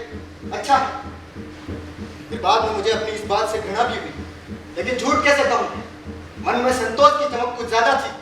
तुम लोगों के लिए औरत आम की तरह है, दाल से लटकी थी। राज हते हाथ उठाओ, तोड़ लो। अरे सारे नगर में तुम्हारी चर्चा है। फेल गया ना नगर में, है ना? ये क्या कहते हैं आप? बहुत से शरणागृह में उत्सव मनाया जा रहा है, सब आप ही का प्रताप है। और ब्राह्मण वालों में समझनी चाहिए। वो बोल रहे सब, अरे आप लोगों ने तो कमाल कर दिया। लेकिन बसवण्णा ये बात है, पूछो, गलत ना समझिएगा। बात ये है कि मैं संबंध का समाचार मिला, बहुत खुश हुए हम लोग। ये भी पता चला कि दोनों कुटुंब आपसे मिलने यहाँ आए हैं। स्वाभाविक है, हम समझे आपसे आशीर्वाद लेंगे, फिर ये लोग वही आएंगे। सो हम गुलप्पा के ठिये पे इनकी राह देखते रहे, ये लौटे ही नहीं। लगता है बड़ा शास्त्रार्थ हुआ है यहाँ पे। अरे अच्छा था, मैं भी बुला लेते। कोई महासभा नहीं लगी थी यहाँ, ये हमसे आशीर्वाद लेने आए थे। यही तो हमने भी सुना। साफ है बसवण्णा ने आशीर्वाद नहीं दिया। ये किसने कहा तुमसे? इस तरह लांछन लगाना गलत बात है। अच्छा लांछन, मैंने उनसे पूछा था। आशीर्वाद क्यों ना देते? दिया ना आशीर्वाद? हाँ, जरा देर से दिया, थोड़ा अटक गया। चलो ठीक है, जो होना था वो हो गया। वो क्या गया? अटक क्यों गए थे बसवण्णा? मैं बताता हूँ, मैं सुनते ही आनंद से भर गया। समझ नहीं आया हंसूं या रोऊं, शिव की लीला। जो कुछ भी प्रार्थना की थी, जो कुछ भी सपना देखा था, अचानक से साकार हो गया। साथ ही साथ डर भी लगा मुझे। आपको डर काहे का लगा बसवण्णा? ये कोई मामूली संबंध नहीं है, क्रांति है ये, और क्रांति के लिए पूरी तैयारी होनी चाहिए। हमने मेहनत नहीं की है, हमने लंबी मेहनत भी नहीं की है, हमने वो साधन तैयार नहीं किए हैं। अन्याय की जड़ें शताब्दियों गहरी हैं, जिन्हें उखाड़ने के लिए हथियार चाहिए। वो हथियार अभी हमने नहीं बनाए, इसीलिए मैं अभी सोच समझ कर कहता हूँ, हमें रुकना चाहिए, अभी समय नहीं होगा। तो चमकार का संबंध एक ब्राह्मण घर में हो, उसके लिए और कितनी पीढ़ियों को गुजरना होगा? पीढ़ियां या सर, तुम्हारा मतलब ब्याह नहीं होगा? इतने वर्षों से आप हमें उपदेश देते आए हैं कि जातवाद सब पाप है, और हम भी यही नारे लगाते रहे। और आज जब समय आया तो आप कहते कहती है कि हम दुम दबाकर पीछे हट जाए बसवन्ना। अरे दुनिया क्या कहेगी? कहेगी क्या? हंसेगी हम पर।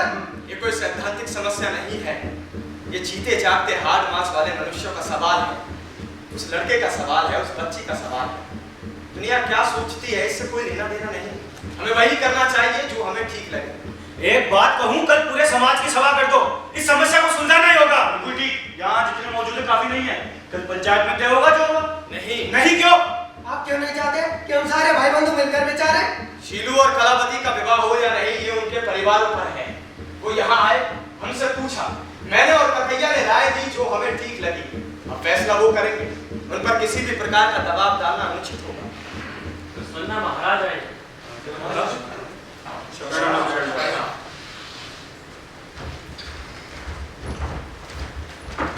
महाराज हमारे घर पधारे, हमारे बड़े भार कहला भेजा होगा। अरे बाप, हमारे लाभ सेवक खजांची नहीं रहे कि आपको बुलावा भेजूं? बाप शरणा गोष्ठी में बैठे हैं, विचार विमर्श में हो, निकलना चाहो न चाहो, इसलिए मैं बिना किसी सूचना घोषणा के आ पहुंचा। मुझे आपसे कुछ। हाँ कहिए महाराज, हम सब यहाँ शरणा है और शरणा आपस में कुछ नहीं छिपा।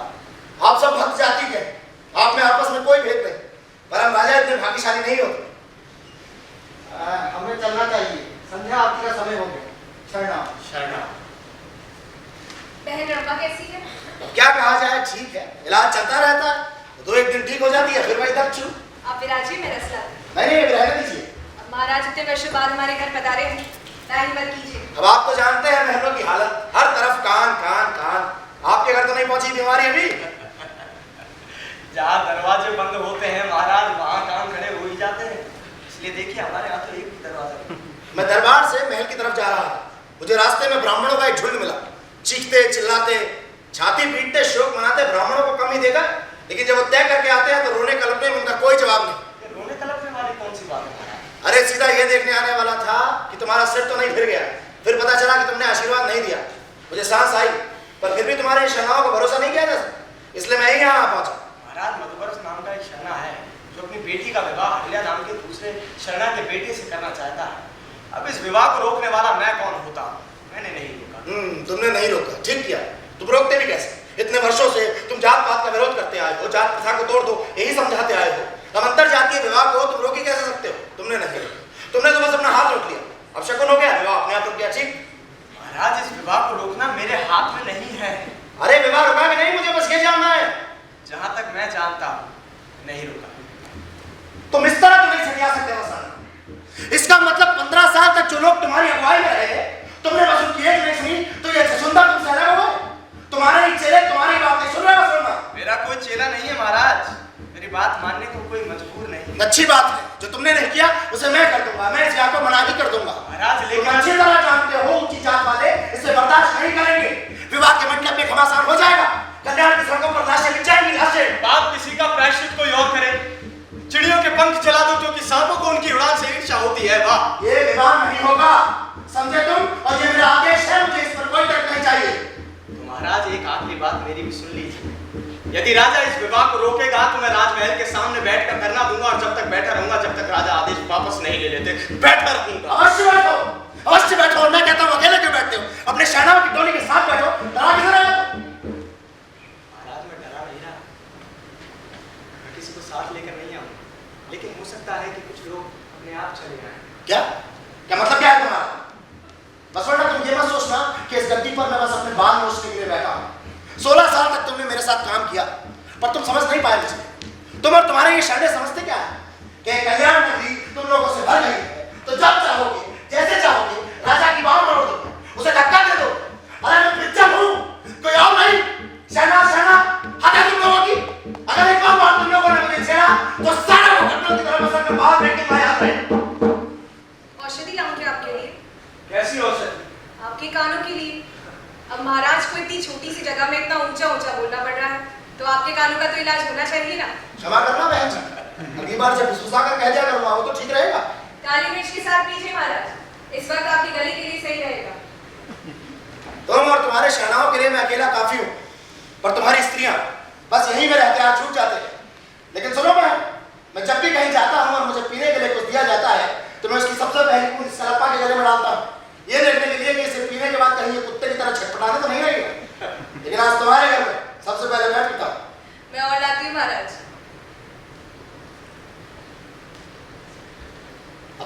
विवाह को करने पर तुले गए हो तो ठीक है, करो। तुम और तुम्हारे वैदिकों की खैर बनाऊंगा और मैं सेना लेकर कहीं बाहर चला जाऊंगा कोई युद्ध बुद्ध खेलने। हाँ, विवाह होने के बाद लौटूंगा लाशें गिनने। महाराज, इस कल्याण नगरी को हमने अपना मातृ स्थान माना है, तो अब क्या हम शरणाओं को इतना भी हक नहीं कि इस जगह अपनी रक्षा की उम्मीद कर सकें। लेकिन महाराज, एक बात और सुन लीजिए, हम आपको और ज्यादा तंग नहीं करेंगे, हम ये स्थान छोड़कर चले जाएंगे। चले जाएंगे? कहाँ चले जाएंगे? भगवान शिव की इच्छा से यहाँ आए थे, वही ले जाएगा कहीं भी। और ये अंतर की बात है महाराज, कोई धमकी नहीं। तुम समझते हो कि 1,96,000 लोग अपना अपना घर बार छोड़कर तुम्हारे पीछे पीछे जंगलों में भटकेंगे? ये फैसला हर किसी को अकेले अकेले करना होगा महाराज, अपने अपने विश्वासों की बात है। इस कल्याण नगरी में हम कुछ ज्यादा ही समय के लिए बस गए थे, लगता है अब हमें जंग लग रहा है। ये उसी का इशारा है कि अब वक्त आ गया है। अच्छी बात है, कर लो ये विवाह, मैं रोकूंगा नहीं, क्योंकि मैं रोक सकता नहीं। तुम लोगों ने मुझे जकड़ रखा है, हिल भी नहीं सकता। लेकिन मुझे एक बात समझ में आ गई बसवंत, कि तुमसे बड़ा स्वार्थी मुझे जीवन में नहीं मिला। तुम्हें तो कुछ फर्क ही नहीं पड़ता। स्वामी भक्ति, प्रेम, मित्रता, किसी का कोई महत्व नहीं तुम्हारे लिए। तुम्हारे लिए तो बस तुम, तुम्हारे घुमंतु आवारा शरणा लोग और तुम्हारा सपना, बस यही। और यही हमारे रास्ते हैं। लेकिन अब एक बात तुम भी ध्यान रखना कि तुम शरणा हमसे दूरी रहो तो अच्छा होगा, वरना तुम जानते हो कि मुझे छेड़ा तो मैं कितना भयानक साबित हो सकता हूं। बस यही कहना था। अच्छा मैं चलता हूं। अरे जगदेव, बंदी, आओ बैठो। तो बात महाराज के कानों तक पहुंच गई है। राज्य में कहाँ क्या चल रहा है जानना राजा का धर्म है, और उन्होंने विवाह के लिए मना कर दिया है ना? हाँ, कुछ ऐसा ही कह रहे। अरे नहीं मानते ना माने, क्या फर्क पड़ता है? हम हैं यहाँ पे, देखते हैं ना क्या कर लेंगे। हाँ, बस वरना हम सब संभाल लेंगे। देखिए, हमारा समाज अब बहुत तेजी से बढ़ रहा है। अब राज्य भर में लोग यहाँ वहाँ हमारे मत में शामिल हुए, इसका मतलब है कि हमारे दुश्मन भी बड़े होंगे और वो चुप भी नहीं बैठेंगे। अब वो क्या सोच रहे हैं, क्या करेंगे, इसका हमें तो बताओ। हाँ, लेकिन ये सब क्यों? राजा ने तो विवाह की आज्ञा दे दी है। हाँ, आप विश्वास करते हैं उनका? वो अपनी बात से बदल जाए तो? मैं राजा को जानता हूँ, वो अपनी बात से बदलेगा नहीं। हाँ, अब तो राजा पर ज्यादा भरोसा है और हम पर नहीं। देखो जगदेव, हिंसा कोई खिलौना नहीं जिसके साथ खेलो तुम। हिंसा का लालच सबसे बड़ा लालच होता है, और तुम्हें विवाह में जाने की इतनी ही रुचि है तो वहां जाओ जहां विवाह हो रहा है, और बेटी के पिता का हाथ बढ़ाओ, उसे मदद की दरकार है। ऐसा ही होगा। जगदेव, जगदेव,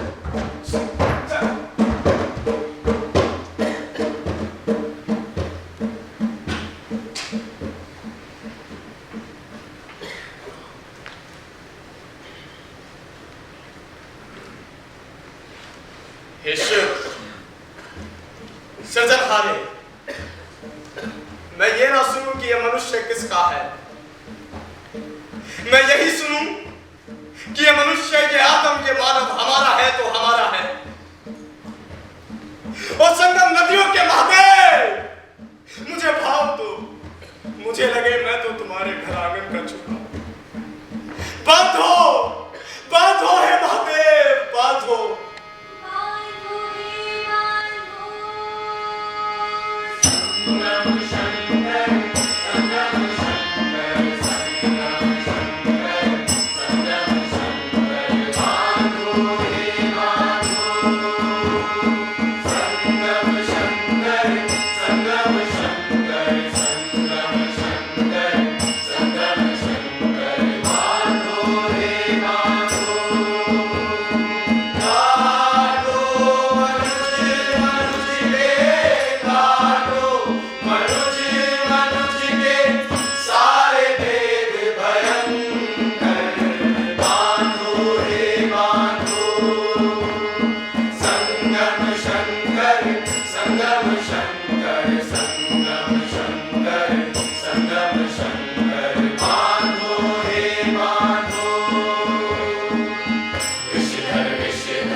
है? युवराज सो रहे हैं, बताया नहीं क्या?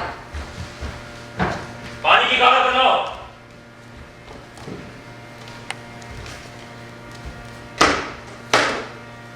अरे क्या हो रहा है ये सब? ठीक से वस्त्र पहनाओ। युवराज की तंद्रा टूटी है नहीं, अन्यथा मुझे कागज जलाओ बनवाना होगा। देखिए राजन, मेरी बात सावधानी से सुनिए। आज एक चर्मकार का बेटा एक ब्राह्मण कन्या से विवाह करेगा। मैं जानता हूँ, लेकिन आप क्या चाहते हैं? मैं क्या करूँ? सारा नगर ज्वाला में धधकने को तैयार है, इतना भी नहीं समझते आप? कल्याण के नागरिक इस विवाह को किसी भी मूल्य पर रोकेंगे। सूचना मिली है, सोमलापुर से आज सवेरे 100 न लाकर एकत्र हुए। बल्लमा के क्षेत्र में तुल्लू योद्धाओं की टोली तैयार बैठी। सीधे साधे शरणाओं को डराने के लिए इतनी तैयारी? सूचना मिली है, शरणे भी लड़ने की पूरी तैयारी कर रहे हैं। हर घड़ी तीर तलवारें बढ़ रही हैं। युवराज को सावधान रहने के लिए कह रहा हूं। अब कोई नहीं कह सकता यह आंधी कहां से होकर गुजरेगी। तो आप क्या चाहते हैं? मैं क्या करूं? ठीक से वस्त्र पहन ले और प्रतीक्षा करें।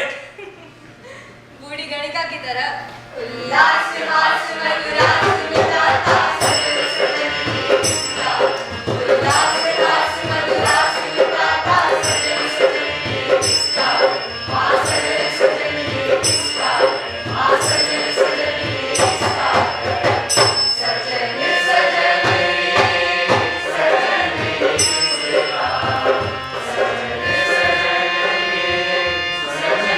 देखो इनको, ये कहीं दूर शांति से ये सब कुछ संपन्न कर सकते थे, जानबूझकर लोगों की आंखों में चढ़ाए ने बस। अरे जरा से प्यार से आप इतना क्यों परेशान हैं? मेरी समझ में नहीं आता। इंद्राणी, ये विवाह वैदिक सभ्यता के मर्म पर हथौड़ी की चोट है। विश्वासों की एक श्रृंखला को तोड़कर नई सभ्यता गढ़ने में शताब्दियां लग जाती, लेकिन सभ्यता के मर्म स्थल पर हथौड़ी की एक चोट से पूरी की पूरी सभ्यता नष्ट हो सकती है और सारा का सारा ढांचा एक साथ आकर बिगड़ सकता है।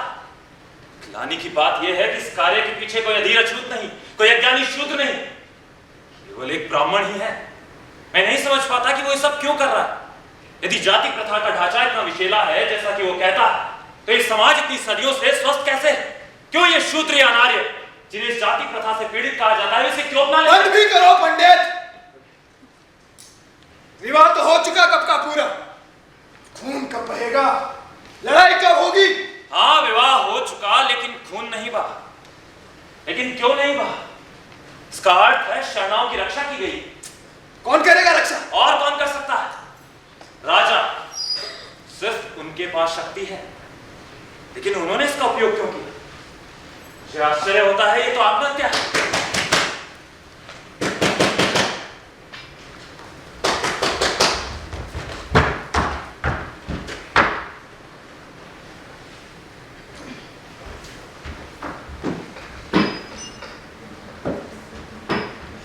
युवराजेंद्र कालंजरपुराधीश्वर स्वर्ण वृषभ ध्वज डमरू तूर्य मेरे भूषण सोमेश्वर राजेंद्र भोपराग भोपराग।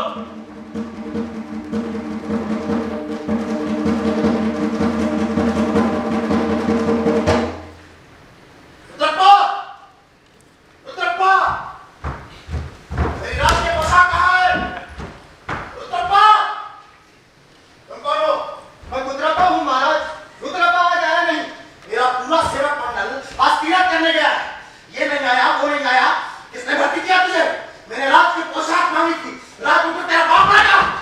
रुपया, रुपया। वो बीमार हो चुका है महाराज। क्यों? क्या हो गया? महामारी फैल गई? कहाँ गए सब मरने को? और तुम कौन हो? ओ, महारानी के पुरोहित, आप तो हमारे सपूत की परिक्रमा करते रहते हैं। यहाँ क्या कर रहे हैं ब्रह्म बेला में? एक अनुरोध है महाराज। एक अनुरोध? यहाँ क्या? राजपुरानी सोमिदेव राजेंद्र की आज्ञा से। ये कौन है?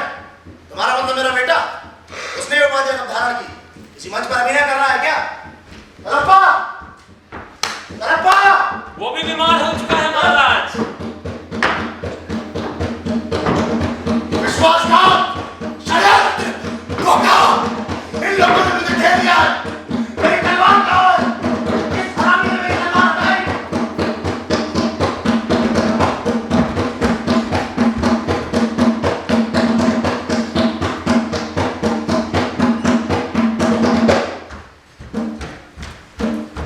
कलप्पा, कलप्पा। कौन है?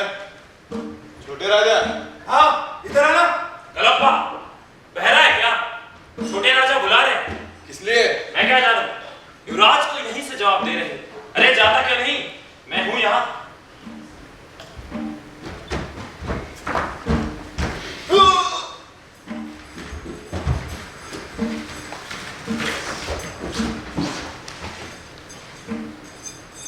छोड़ मुझे सैनिक, छोड़ मुझे, छोड़ साले,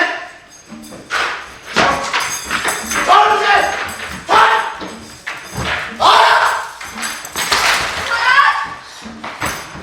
महाराज, ये क्या हो रहा है महापंडित? हो चुका जो होना था, सर्वनाश हुआ है। मेरे बेटे ने गला काटा है मेरा। इसने बंदी बना लिया मुझे। नहीं, ये नहीं हो सकता। मेरा बाप! महारानी शांत हूँ, डरने का कोई कारण नहीं। मैं अंधा था, अंधा। मेरी आंख फूट गई थी, मेरी अक्ल घास चरने गई थी, मेरे अपने घर में सांप पड़ रहा था और मैं बाहर कीड़े मकोड़े मारता रहा। मूर्खता है, मूर्खता। ये सब क्या है पुत्र? कह दो कि तुमने ये सब नहीं किया। हीराबा, महारानी को यहाँ नहीं होना चाहिए था, इन्हें इधर ले जाओ। अपने पिता के सामने उनका मुकुट पहने तो लज्जा नहीं आती। जो कुछ मैंने सुना है सत्य है क्या? मुझे सौगंध है और काट दे मुकुट और सौंप दे अपने पिता को। तुमने मेरी आज्ञा नहीं सुनी? चांडाल पुरोहित, तेरा इतना साहस! जाओ रंभा, चली जाओ। पुरोहित ठीक कह रहे हैं, इन्होंने राजनीति जीती है, जीतने से कुछ नहीं हो। जाओ रंभा। शाबाश बेटा, शाबाश। तेरी हाथों के बीच मर्दानगी चाहे कम हो, पर कम से कम तुझमें कुछ हौसला तो हुआ।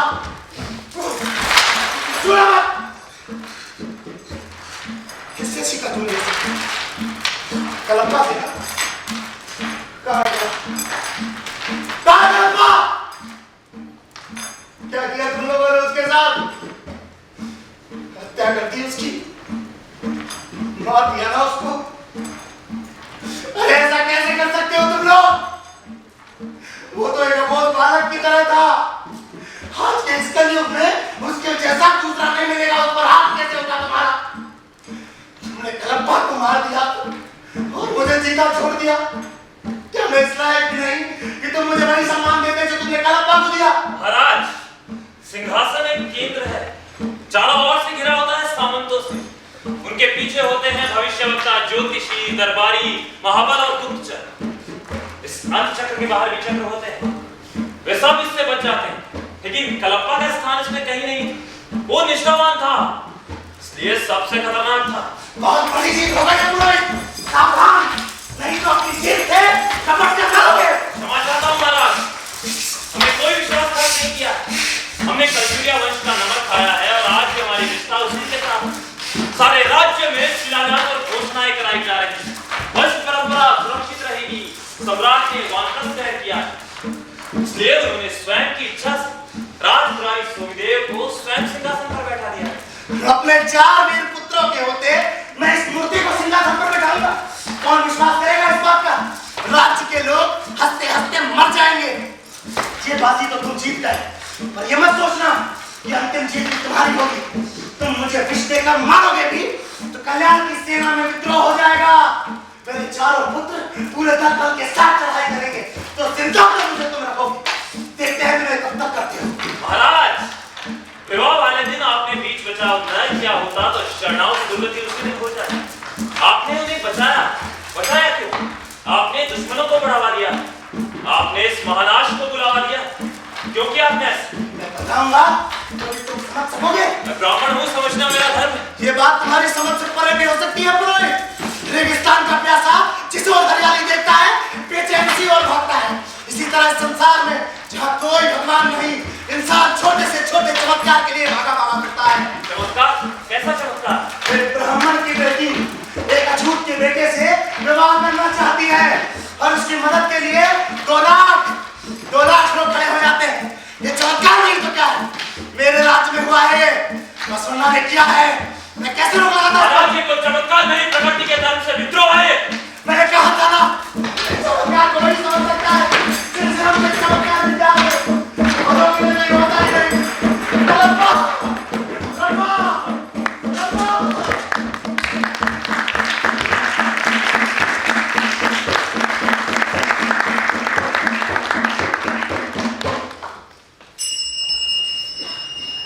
था कि इस विवाह में लहू का छिड़काव होगा, मगर ऐसा कुछ हुआ नहीं। महाराज की कृपा है। महाराज की कृपा। देखिए बसवन्ना को अपनी बात पूरी करने दीजिए।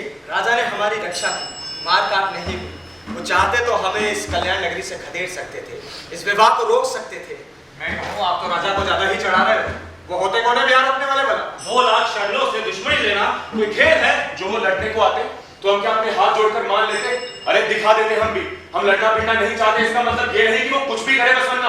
अच्छा है कि ऐसा कुछ हुआ नहीं, लेकिन आप लोगों ने अभी अभी खबर सुनी, राजा को उनके राजमहल में बंदी बना लिया गया है। मैंने इसलिए आप सभी को यहाँ बुलाया है। तो आप क्या कहते हैं? वही करेंगे जो आप कहेंगे। तो चलिए सीधा राजमहल चलते हैं। हम कहेंगे कि हमें महाराज से मिलना है। हम वही धरना देकर बैठे रहेंगे जब तक महाराज के दर्शन नहीं हो जाते। भाई किस वास्ते? अरे बाप बेटे की लड़ाई है, राजनीति में होती रहती है, सबको पता है। महाराज ये सब कुछ हमारे कारण झेल रहे हैं। यदि इस गाढ़े समय में हम उनका साथ नहीं देंगे तो ये तो विश्वासघात होगा। विश्वासघात? ये तो बहुत बड़ा लफ्ज़ है बसवन्ना, लेकिन महाराज के लिए लफ्ज़ कोई नया नहीं है। भूलो मत, इसी राजगद्दी पर कभी राजा चालुक्य भी बैठा करते थे। शीलू और कलावती के ब्याह से पूरी दुनिया चक्कर में है। सब कहते हैं शरणाओं ने कमाल कर दिया, सबके सब दांतों में उंगलियां दबा रहे हैं, और आप हो जिसका सेहरा राजा के सर बांधना चाहते हो। बसवन्ना, रजवाड़े आते हैं, रजवाड़े जाते हैं। अरे चालुक्य वंश कहाँ है आज? कल चुरिया राज कर रहा है और कल ये भी चले जाएंगे, कोई और आएगा इनकी जगह। अरे भाई हमारे समाज को अपने पैरों पर खड़ा होना है या नहीं राजा के बिना? मेरी बात सुनो बसवन्ना, अगर तुम चाहते हो कि हम सारे एकजुट हो जाएं, तो उसके 2 रास्ते हैं। एक तो तू हुक्म दे, डोंडी पीट की एक शरणा को राजमहल जाना होगा और वहीं डटे रहना होगा। यह अनुभव मंडप है, एक विचार सभा, कोई भेड़ बकरियों का रेवड़ नहीं। मैं किसी से नहीं कहूंगा कि ऐसा करो वैसा करो, ये तो शरणाओं का अपमान करना हुआ। और भाई दूसरा रास्ता है कि तू बोल दे, चमत्कार हुआ था, तुझे सपने में भगवान शिव ने दर्शन दिए। फिर देख सारे के सारे चक्कर कैसे चलते हैं तेरे पीछे पीछे। और तो कोई रास्ता है नहीं भाई। हर कोई अपने अंदर की आवाज सुनो और वैसा ही करो। क्या फायदा अंदर के उस ज्ञान का जब भारी संसार में उसके मुताबिक चल ही ना सको? क्या फायदा ऐसी भक्ति का जो कारज ना बन सके? राजनीति हमारी सामाजिकता की सांसें हैं। यदि भक्ति कारज से भाग निकलने का मार्ग बन जाए तो क्या फायदा उसका? आप तो हमें भगोड़ा बता रहे हो। आधी रात हो गई है बसवन्ना, कब तक तर्क करेंगे आप? आप क्या करना चाहते हैं आप हमें बता दीजिए, हम में से हर कोई अपना फैसला अपने आप कर लेगा। मैं कल सवेरे ब्रह्मबेला में प्रार्थना के पश्चात सीधा राजमहल जाऊंगा। तो सुन लिया आप लोगों ने, अभी के लिए सभा विसर्जन करते हैं। शरणाम शरणम शरणम।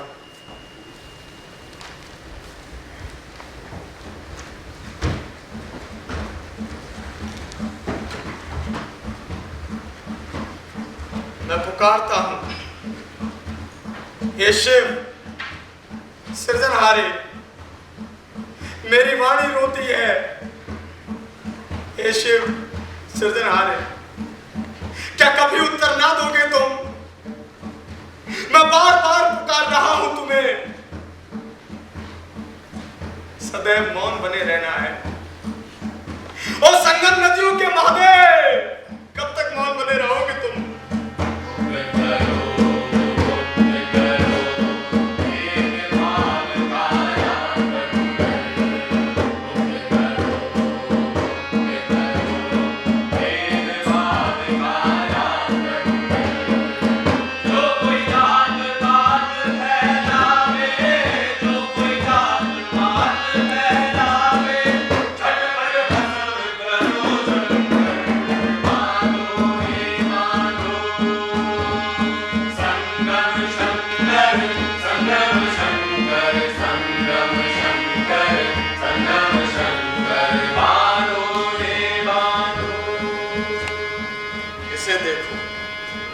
हमारे शरीरों से खिला फूल भगवान शिव का वरदान, और मेरे पास इतना समय भी नहीं कि अपनी हथेली से इसका मुंह पोंछ सकूं।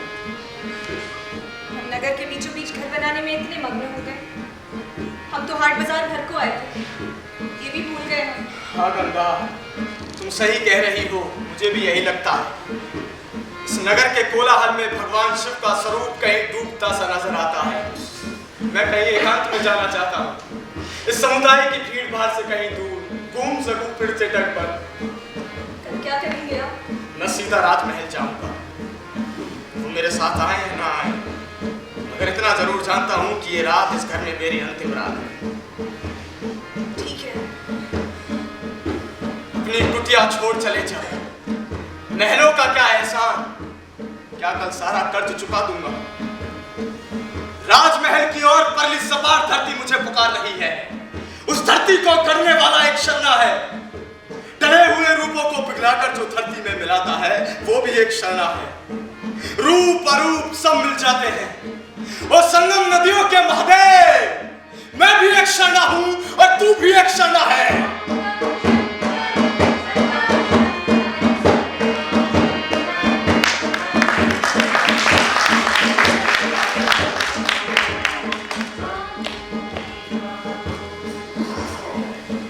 अब हम लहू में लहू मिलाएं।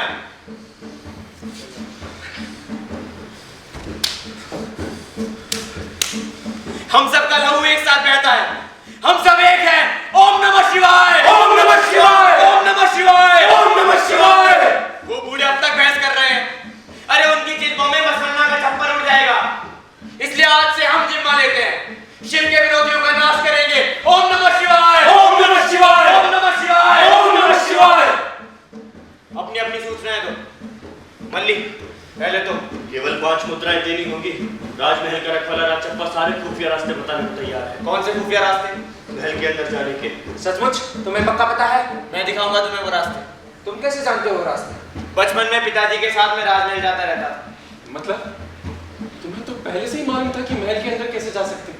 तूने हमें बताया क्यों नहीं जगन्नाथ? अब बता रहा हूँ, देखो मैं आगे आगे हम सारे सर फोड़ रहे हैं इतनी देर से और तुम मगन बैठा है अपने हाथ में चाबी लिए। इसी से तो ये ब्राह्मण है। क्यों? तुझे अपनी जात जरूर कन्हैया, मेरी जात की बात मत करना। बस भी करो, अब तुम झगड़ो नहीं। चको, तुम्हारे घर वाली बात खड़ी है, उसे समझा लो पहले। फिर वही, उसको कहो वो जाए। और हाँ, उसे समझा देना कि हमने वचन लिया है और जब तक हम हमारा वचन पूरा नहीं करते किसी स्त्री का मुंह नहीं देखेंगे। पिछले 2 दिनों में वो 4 बार आई है। तो क्या हुआ? मैं नहीं आ सकता बाहर। उसे कहो वो जाए। मैं नहीं, मुझसे नहीं होता है। उसका चेहरा देखकर मेरा मन कच्चा होता है। उसने बताया तुम्हारी मैया ने खाट पकड़ ली है। पड़ोसी जागने को तैयार नहीं है। बच्ची बार-बार आती है और बाहर अनाज से बैठकर चली जाती है। बस नहीं करो तुम भी टेस्ट मत बहाने लगना। अरे बैठी रहे वो, कब तक बैठेगी? उसको अपनी सास की देखभाल करनी है ना, वो जाएगी। और मैं क्या यहाँ कोई खेल कर रहा हूँ? अरे इतना नहीं समझते वो लोग, मैंने धर्म का बीड़ा उठाया है। और मुझे इस तरह क्यों घूर रहे हो? कोई गुनाह किया है मैंने? चलो।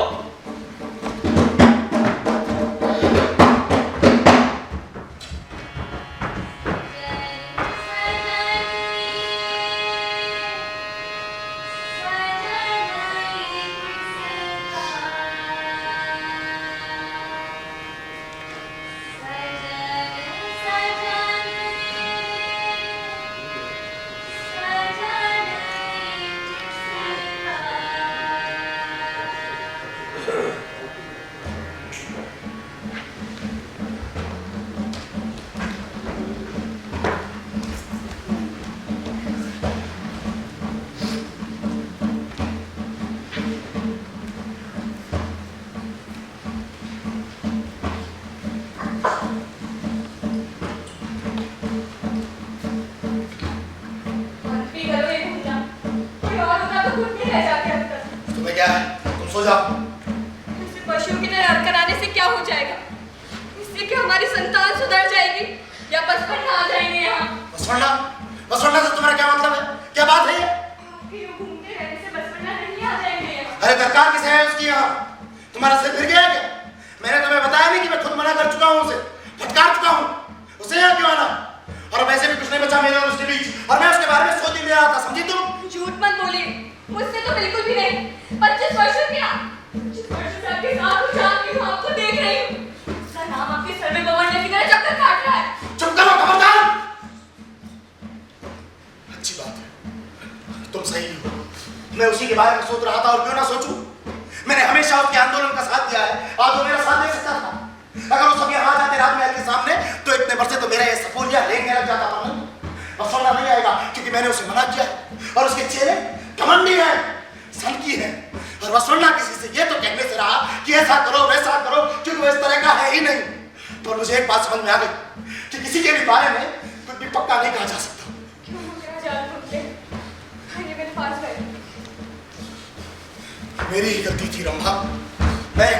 मैं वसुंधरा पर अपना गुबार निकालने में लगा रहा और ये देखा ही नहीं कि मेरे पैरों के नीचे क्या चल रहा है। मेरी ही गलती है, किसी और को इसमें क्या दोष दूं? अरे क्या हो गया? सुना है, सुना। क्या बात है मुनाफा? वो कहते हैं बचुना आ रहे हैं, उनके साथ बहुत सारे शर्मा लोग भी हैं। वसुंधरा, वसुंधरा आ रहा है। मैं नहीं कहता था वो आएगा। उसके मुझे कितने चल रहे हैं उसके साथ? कितने चल रहे हैं मुनाफा? वो अपने घर से आ रहा है, मतलब पूरब से, मतलब मंदिर के झरोखे से दिखा जा सकता है। अरे बाप, चल झरोखे तक। अरे आजा, अंदर कोई नहीं जाने का। चल ऊपर। लेकिन महाराज मैं ऊपर कैसे चढ़ूं? सीढ़ी नहीं है, रस्सी बोल रहे थे। उनको बोलो खिड़की के रास्ते सीढ़ी दे। अच्छा रुक, मेरे ऊपर चल। आपके कहना नहीं नहीं महाराज, ये मुझसे नहीं होगा। मुझे मना करता है पतुरिया के छोरे, मैं बिच्चन हूँ, मना नहीं है भी। अगर एक बार मना किया तो गर्दन तोड़कर हाथ बदल दूंगा। इधर वसुंधरा हो, इसे मजाक सुझा। चल ऊपर।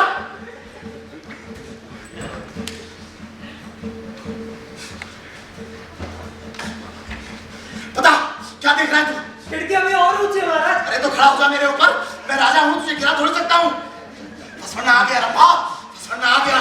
दिखाता हूँ तुम्हारे इस पिल्ले को मैं। उसने बुरा किया है लेकिन उसके विरुद्ध ये सबसे पहले तो मुझे उसकी लाख वापस करनी है, बाकी बातें बाद में। अरे तू कुछ बोलता क्यों नहीं? कुछ दिखाई दिया? हाँ महाराज, बहुत सारे बोलो। बहुत सारे? अरे कितने?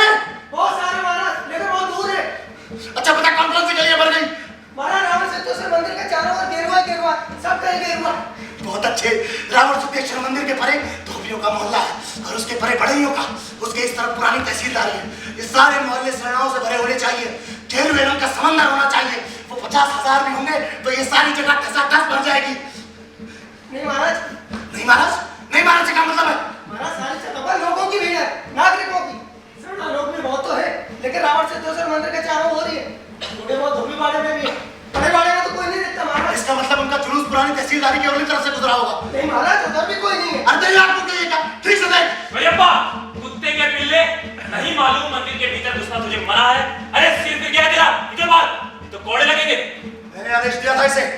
महाराज ने मुझे आदेश दिया होता, द्वार खुल जाता। आप छत से देखिए, साफ दिखाई देगा। वसुंधरा आ गए हैं क्या? जी हाँ महारानी, पहुंचने ही वाले हैं। जरूर इसने वसुंधरा को आते नहीं किया, तभी तो ये डोमर फिर से हमारी तरफ घूमने लगा। जी हाँ महाराज, वसुंधरा पहुंचने ही वाले हैं। हमें भी चिंता थी कि यदि ऐसा हुआ तो क्या करें। युवराज सारी रात सो नहीं पाए, लेकिन महाराज देख ही रहे, वसुंधरा के साथ जितने शरणा आए हैं उनकी गिनती हमारे मुनीम ने स्वयं की है, कुल 770।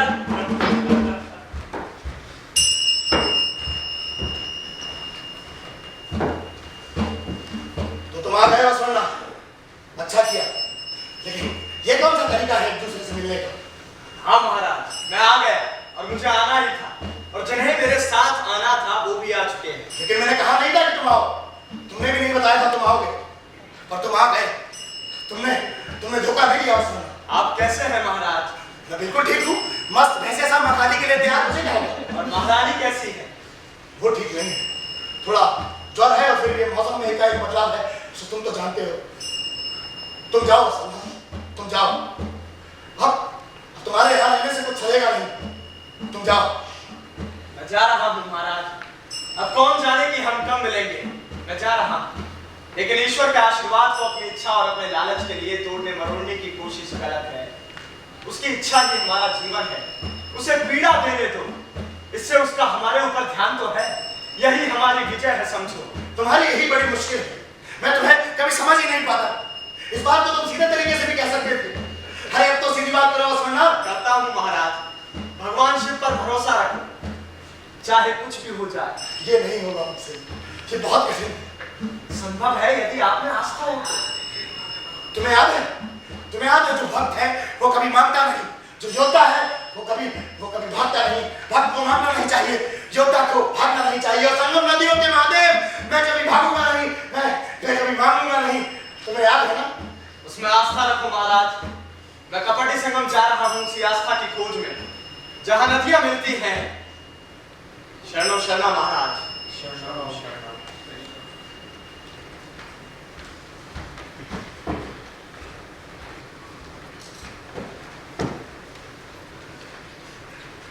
रंभा, वसुंधरा आ गया। रंभा, वसुंधरा आ गया। हम मैं फिर से महाराज बनूंगा और तुम महारानी। 1.5 लाख सैन्य चले आ रहे हैं। वो अभी पहुंचे तो नहीं है, पर पहुंच जाएंगे। हाँ, हमारे बेटे को भी अपनी भूल समझ में आ गई। वो अपने हथियार डालने को तैयार हो गया है। देखना महारानी, नहीं ऐसे परेशान नहीं होते, सब ठीक हो जाएगा पहले की तरह, सब ठीक हो जाएगा।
हमने ये तो दिखा दिया कि हम शरणों के समर्थक नहीं हैं, हमें ये भी तो दिखाना होगा कि हम सनातन धर्म के समर्थक हैं। हमें करना क्या होगा? इस विवाह के सभी भागीदारी को बंदी बनाने और उनके अगुओं को खदेड़ दें। उससे क्या लाभ होगा? बसवन्ना चले गए परंतु उनकी व्यवस्था चल रही है। शरणाओं के खजाने में धन बरस रहा है महाराज। ये तो मैं जानता हूँ, लेकिन ये होता कैसे? स्पष्ट है महाराज, उस अंतर जातीय विवाह ने कल्याण के एक नागरिक को हिलाकर रख दिया है। और वो ये सोचते हैं कि वो दिन दूर नहीं जब कोई भी अछूत हरिजन उठकर हमारी बेटी का हाथ मांग लेगा। दुस्वप्न है महाराज, दुस्वप्न। इसलिए कल्याण के नागरिकों ने तुम्हारे पिता के विरुद्ध हमारा साथ तो दिया, परंतु उनसे अपना संबंध नहीं तोड़ा जो इस षड्यंत्र में शामिल थे। क्यों? क्योंकि उन्हें उनके व्यवसायिक लाभ के लिए उनकी आवश्यकता थी महाराज। यह धन लाभ का संबंध है, व्यापार के गणित पर टिका हुआ। इसे तोड़े बिना धर्म का उत्थान नहीं हो सकता महाराज। आप क्या सलाह देते हैं? आप स्वयं जानते हैं महाराज, पौधों का पातन रोकने के लिए कश्मीर के सम्राट मीरबन ने 1600 बौद्ध विहारों को नष्ट कर दिया था। हमारे पड़ोसी सम्राट पांड्या ने 8000 जैन मुनियों को कुचलवा दिया था। फिर हम किस सोच विचार में? इतनी कायरता हमें क्यों महाराज? किंतु महाराज, इतनी अतिहिंसा से तो प्रजा के सभी लोग डर जाएंगे। उन्हें ये भी तो दिखाना होगा कि मैं महाराज प्रजा को क्या अधिकार कि वो इसके बारे में सोच विचार करें महापंडित? श्रुतियों स्मृतियों पवित्र पुराणों के अनुसार व्याख्या करना केवल हमारा काम है, और सिर्फ हम व्याख्या करते हैं, कुल के अनुसार, वर्ण के अनुसार, परंपराओं के अनुसार। राजा का कार्य हमारी देवी परंपरा का वर्णन करना है। कुछ भी हो, राजा प्रत्यक्ष देवता है। वाह, कमाल है कमाल, आपने ठीक कहा। इस खजाने पर उन्होंने मेरी बेइज्जती की थी, उसका बदला मैं ले सकता हूँ, क्योंकि अब मैं राजा हूँ। किंतु महाराज, फैसला हो चुका है राजपुरोहित, अब ये कार्य करके हम ससुराल जाएंगे। काफी अरसे से हमने हमारी प्यारी रानी का चेहरा नहीं देखा, हालांकि खासी कुतिया है वो। खैर, और आप हमारे साथ चलेंगे। महाराज, राजधानी में भी तो किसी को रहना होगा। मेरा सुझाव है आप इसकी चिंता क्यों करते हैं? हम है ना उसके लिए। महाराज पिक्चर भी अपनी अनुपस्थिति में राज्य हमें ही सौंप कर जाते थे। सच तो यह है कि महाराज के साथ भी तो किसी को होना चाहिए जब अपने ससुर के घर पे हो, उनका मनोरंजन करने के लिए, पूजा पाठ करने के लिए। तो अब हम चले।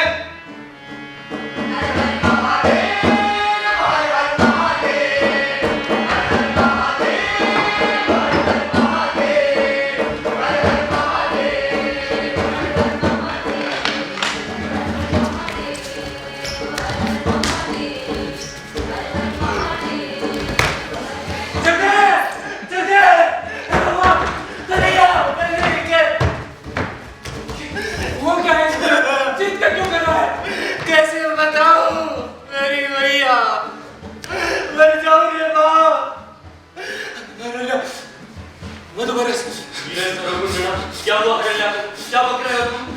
अभी अभी राजा के सैनिक गए हरल्या के घर, पकड़ कर ले गए उसे नगर के चौराहे पर। मधुबरस को भी पकड़ कर लाए थे वही सब लोगों के सामने उनकी आंखें निकाल ली, आंखें निकाल ली, फिर हाथी के पैर से बांध कर पूरे नगर में घसीटा।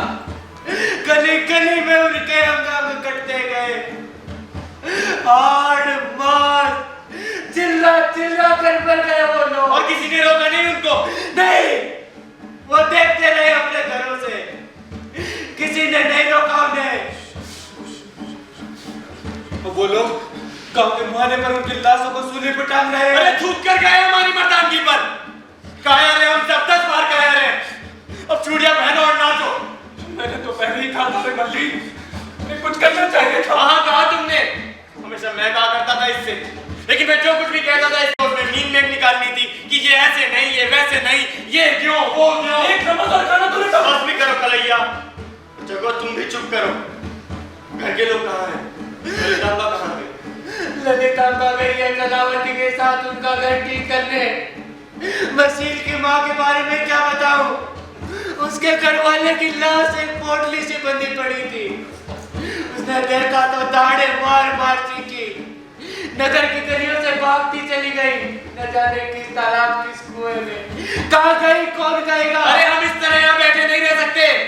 चलो राजमहल चलते हैं, वो सूर्या वहीं छुपा बैठा होगा।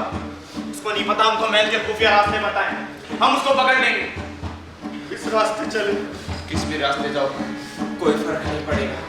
मसान सा सन्नाटा है चारों तरफ, और भी अच्छा है।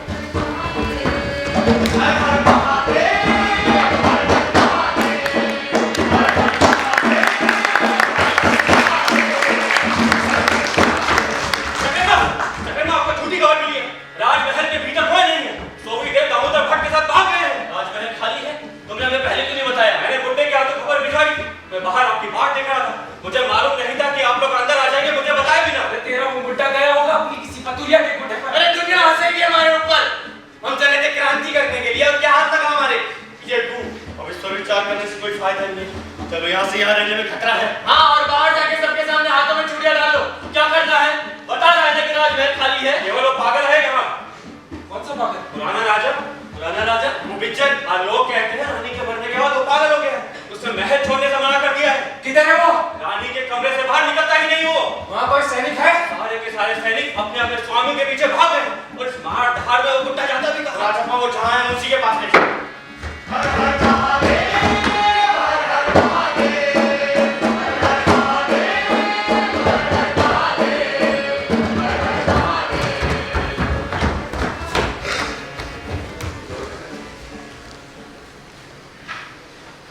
कौन है? जगदेव, महाराज की जय हो। कौन है जो मुझे महाराज कहकर बुला रहा है? हम आपके दर्शन करने आए महाराज। अंदर आ जाओ। जगदेव, ये शिव मंदिर है। हम बहुत दूर से आए महाराज, हमारे पैर कीट से सने हुए हैं। हम मंदिर को दूषित नहीं करना चाहते। यहाँ भगवान की पूजा न जाने कितने समय से नहीं हुई है। ये भी याद नहीं कि इस स्थान की धुलाई आखिरी बार कब हुई थी। क्या फर्क पड़ता है? लेकिन महाराज, ये अंधेरा कोना बहुत शीतल है, मैं यहाँ से हिलना नहीं चाहता। तुम्हें कुछ कहना है तो कहो, नहीं तो जाओ। हम कपड़ी संगम से आए महाराज। कपड़ी संगम से? हाँ, बसवन्ना के यहाँ से। बसवन्ना ने भेजा है तुम्हें? क्या कहा है उसने? बसवन्ना ने क्या कहा है? पकड़ो उसे मल्ली। जय के शिव स्थान है, ऊपर लहू नहीं बहाया जाता। ऊपरे लोगों की सौगंध भूल गए, शिव द्रोह नहीं सौंग याद रहे। तुम लोग क्या चाहते हो, मैं क्या करूं? भीतर जाने तो तलवार बाहर छोड़ दो। आपसे कसी कर मार लाते हैं फिर, और उससे हमारा क्या बनेगा? वो सिर्फ फटा और चमड़े का टुकड़ा है। अरे देखते नहीं तुम, हमारे लिए सिर्फ वही बचा है अब। यदि हम ताजियात लौटे तो दुनिया हंसेगी हमारे ऊपर। इतिहास हमें नालायक और मूर्ख बताएगा। अरे दूसरे क्या, हमारे अपने हमारे ऐसे उड़ाएंगे। तो इसीलिए तुम उसके हत्या कर दोगे। तर्क करने लगे मल्ली, इसका क्या करना है? बसवन्ना ने मुझ पर छोड़ा है, इसलिए अब मेरी सुनो और हत्या करो इसकी। कर्मकांड तुम्हारी समझ में अपने आप आ जाएगा।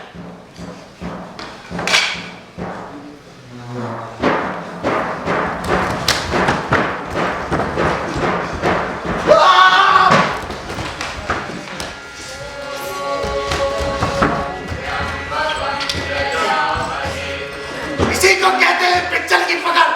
देख लो, हर कोई चाहता है चमत्कार। कहाँ है चमत्कार? तो ये रहा। मेरी पत्नी मुझसे ईश्वर को नहीं मना पाई, बसवन्ना भी नहीं मना पाया, लेकिन तुम चूहों की वजह से मैंने खुद को शिव के शरण कर दिया। क्या हो गया है मुझे? मैं जहाँ हाथ बढ़ाता हूँ, जहाँ घुटना टेकता हूँ, चमत्कार ही चमत्कार।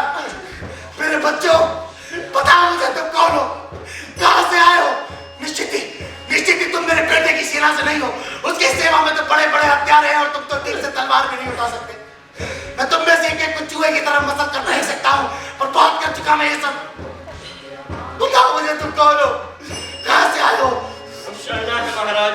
समझा समझा, तो तुम्हें सचमुच वसुंधरा ने भेजा है? हाँ महाराज। नहीं महाराज, हम खुद आए। क्यों? बस यूं ही मुझे मारने? लो मार डालो, मैं ये भी नहीं पूछूंगा कि क्यों। तुम लोग मेरा बोझ ही हल्का करोगे, पर एक शर्त है महाराज। अगर तुम वचन देते हो कि तुम मेरे अंतिम शब्द वसुंधरा तक पहुंचा दोगे तो मैं बाहर आ जाऊंगा तुम्हारे पास, नहीं तो शिव मूर्ति को तामे रहूंगा। मैं खुद को भक्त मार्कंडेय बना दूंगा और तुम यम के दूत बनो। हाँ, हम वचन देते हैं महाराज। अगर तुमने मेरा वचन नहीं माना तो तुम्हें वसुंधरा का शाप लगेगा, अपने स्त्री का शाप लगेगा। वसुंधरा से कहना कि उससे कहना कि इसकी यहाँ बैठे उससे इतनी बातें करने की याद ही नहीं रहती। वसुंधरा से कहना कि हम 16 साल तक जिस चीज के बारे में बात कर रहे थे हम उसकी जड़ तक नहीं पहुंचे कभी। और उससे कहना कि जुबान की नोक पे आके छूट जाता है। रुको अभी आ जाएगा। रुको क्या महाराज? सोवी, मेरे बेटे, क्यों इतना गुस्सा है तुम मुझसे बेटा? क्यों इतना नाराज है तुम मुझसे?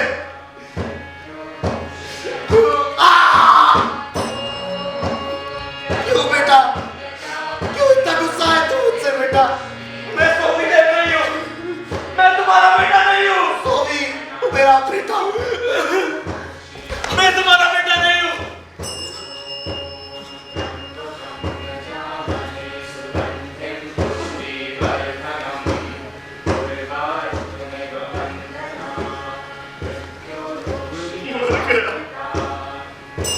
क्या संतोष तुम्हें? तुम लोग चले जाओ, मुझे नहीं आना। जाओ तुम।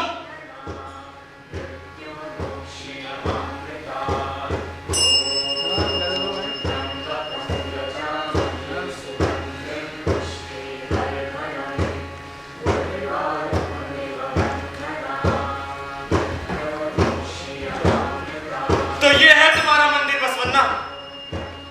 ये दोनों पैर स्तंभ है, ये मस्तक स्वर्ण कलश है, और कितनी आसानी से जो कुछ भी गतिमान है सब जड़ हो जाता है।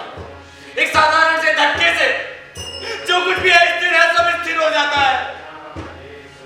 और ये शिवालय में कितना कंपित है अभी। बस थोड़ी सी चोट लगेगी, थोड़ा लहू का छिड़काव होगा और ये शिवालय भी सदा के लिए स्थिर हो जाएगा।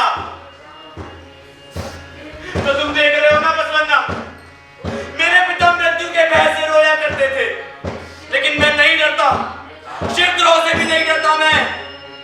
अगर तुम बसवन्ना हो ना तो मैं हूं एकांती सत्य जगन्नाथ।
किसका नाम और किसका चेहरा,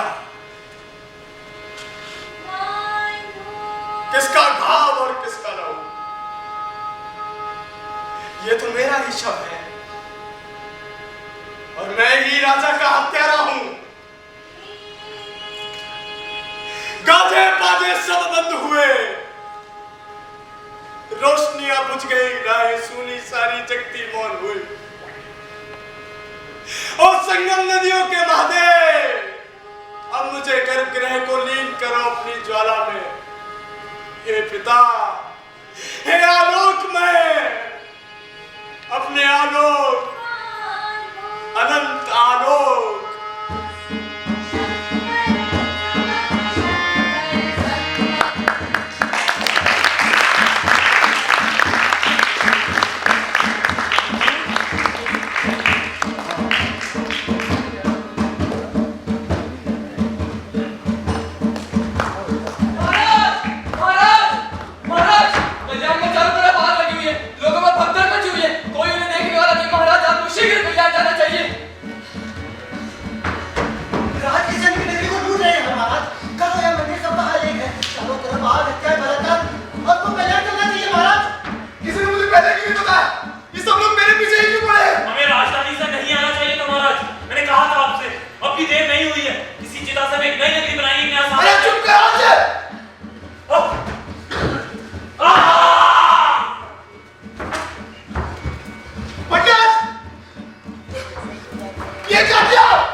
थैंक यू सो मच।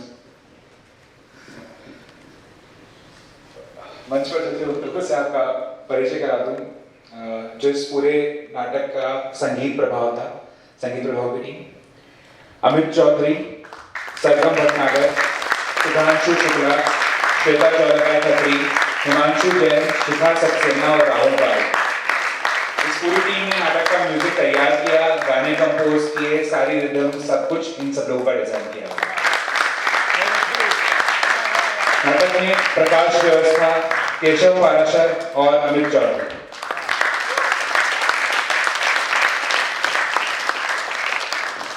इस नाटक के कॉस्ट्यूम्स सरगम भटनागर और शिखा सक्सेना। नाटक का set design and execution Shweta चौलकाय खत्री और सावन कुमार जांगे। मंच सहायक राहुल निर्वाण, मनीष, प्रीतम, शोभित, विवेक, किशोर, प्रेम, यशवर्धन, खुशबू, देव स्वामी, प्रवीण और निखिल जैन। मंच सामग्री सुधांशु शुक्ला, लखन, अक्षय, हिमांशु, खुशी और उज्जवल। नाटक का प्रचार प्रसार सुशांत कृष्णात्रे और राहुल पारेख। नाटक में पूर्वाभ्यास सहायक प्रांजल उपाध्याय। इस नाटक के वित्तीय प्रबंधन पूरा संभाला उत्सव अत्री ने। देखता रहेंगे। मैं आपका आर्टिस्टों से जो रोल कर रहे थे उनका आप वैसे सही, सभी लोग बैक स्टेज भी कर रहे थे, रोल भी कर रहे थे, म्यूजिक भी कर रहे थे और सेट डिजाइन भी कर रहे थे। तो मैं एक बार एक एक कैरेक्टर को मैं बुला लेता हूँ। हिमांशु जगदेव के कैरेक्टर में थे। अमित चौधरी मल्ली के कैरेक्टर में थे। सरगम भटनागर ने 3 कैरेक्टर किए, कल्याणी, इंद्राणी और भी कई कैरेक्टर में। शिखा सक्सेना रंभा के कैरेक्टर में। सावित्री के कैरेक्टर में खुशी गोस्वामी। ललितांबा के कैरेक्टर में खुशबू पसंदानी। हरल्या के किरदार में शोभित, गंगांबिका और अंबा श्वेता चौलकाय खत्री।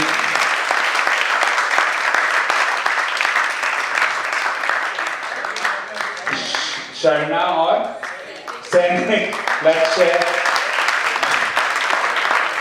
लखन ये भी गांव वालों की भूमिका में, शरणाओं की भूमिका में। सकल्य के किरदार में राहुल निर्वाण। महाराज बिज्जल उज्जवल उन्मन।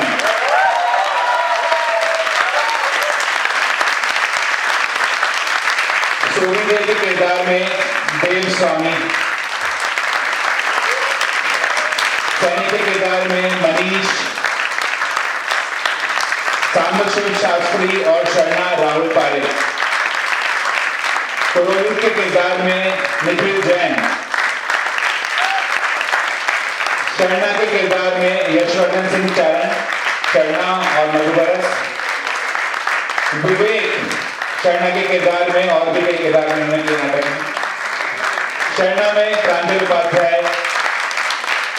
कलप्पा किशोर सिंह। शिरू के कैरेक्टर में प्रेम गोकालिया। मंचन प्रमित अक्षय खोड़ा। दामोदर भट्ट प्रीतम सिंह। चन्ना और राचप्पा सुशांत कृष्णात्रे। बसवन्ना सुधांशु शुक्ला।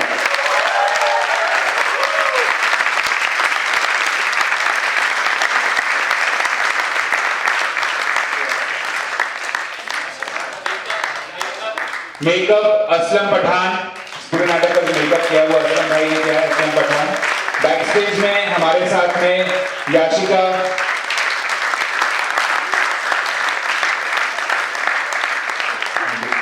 और इस नाटक के निर्देशक का नाम तो बताओ।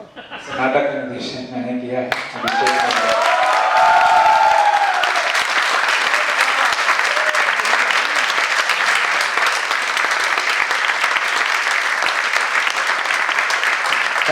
Thank you so much. Well done.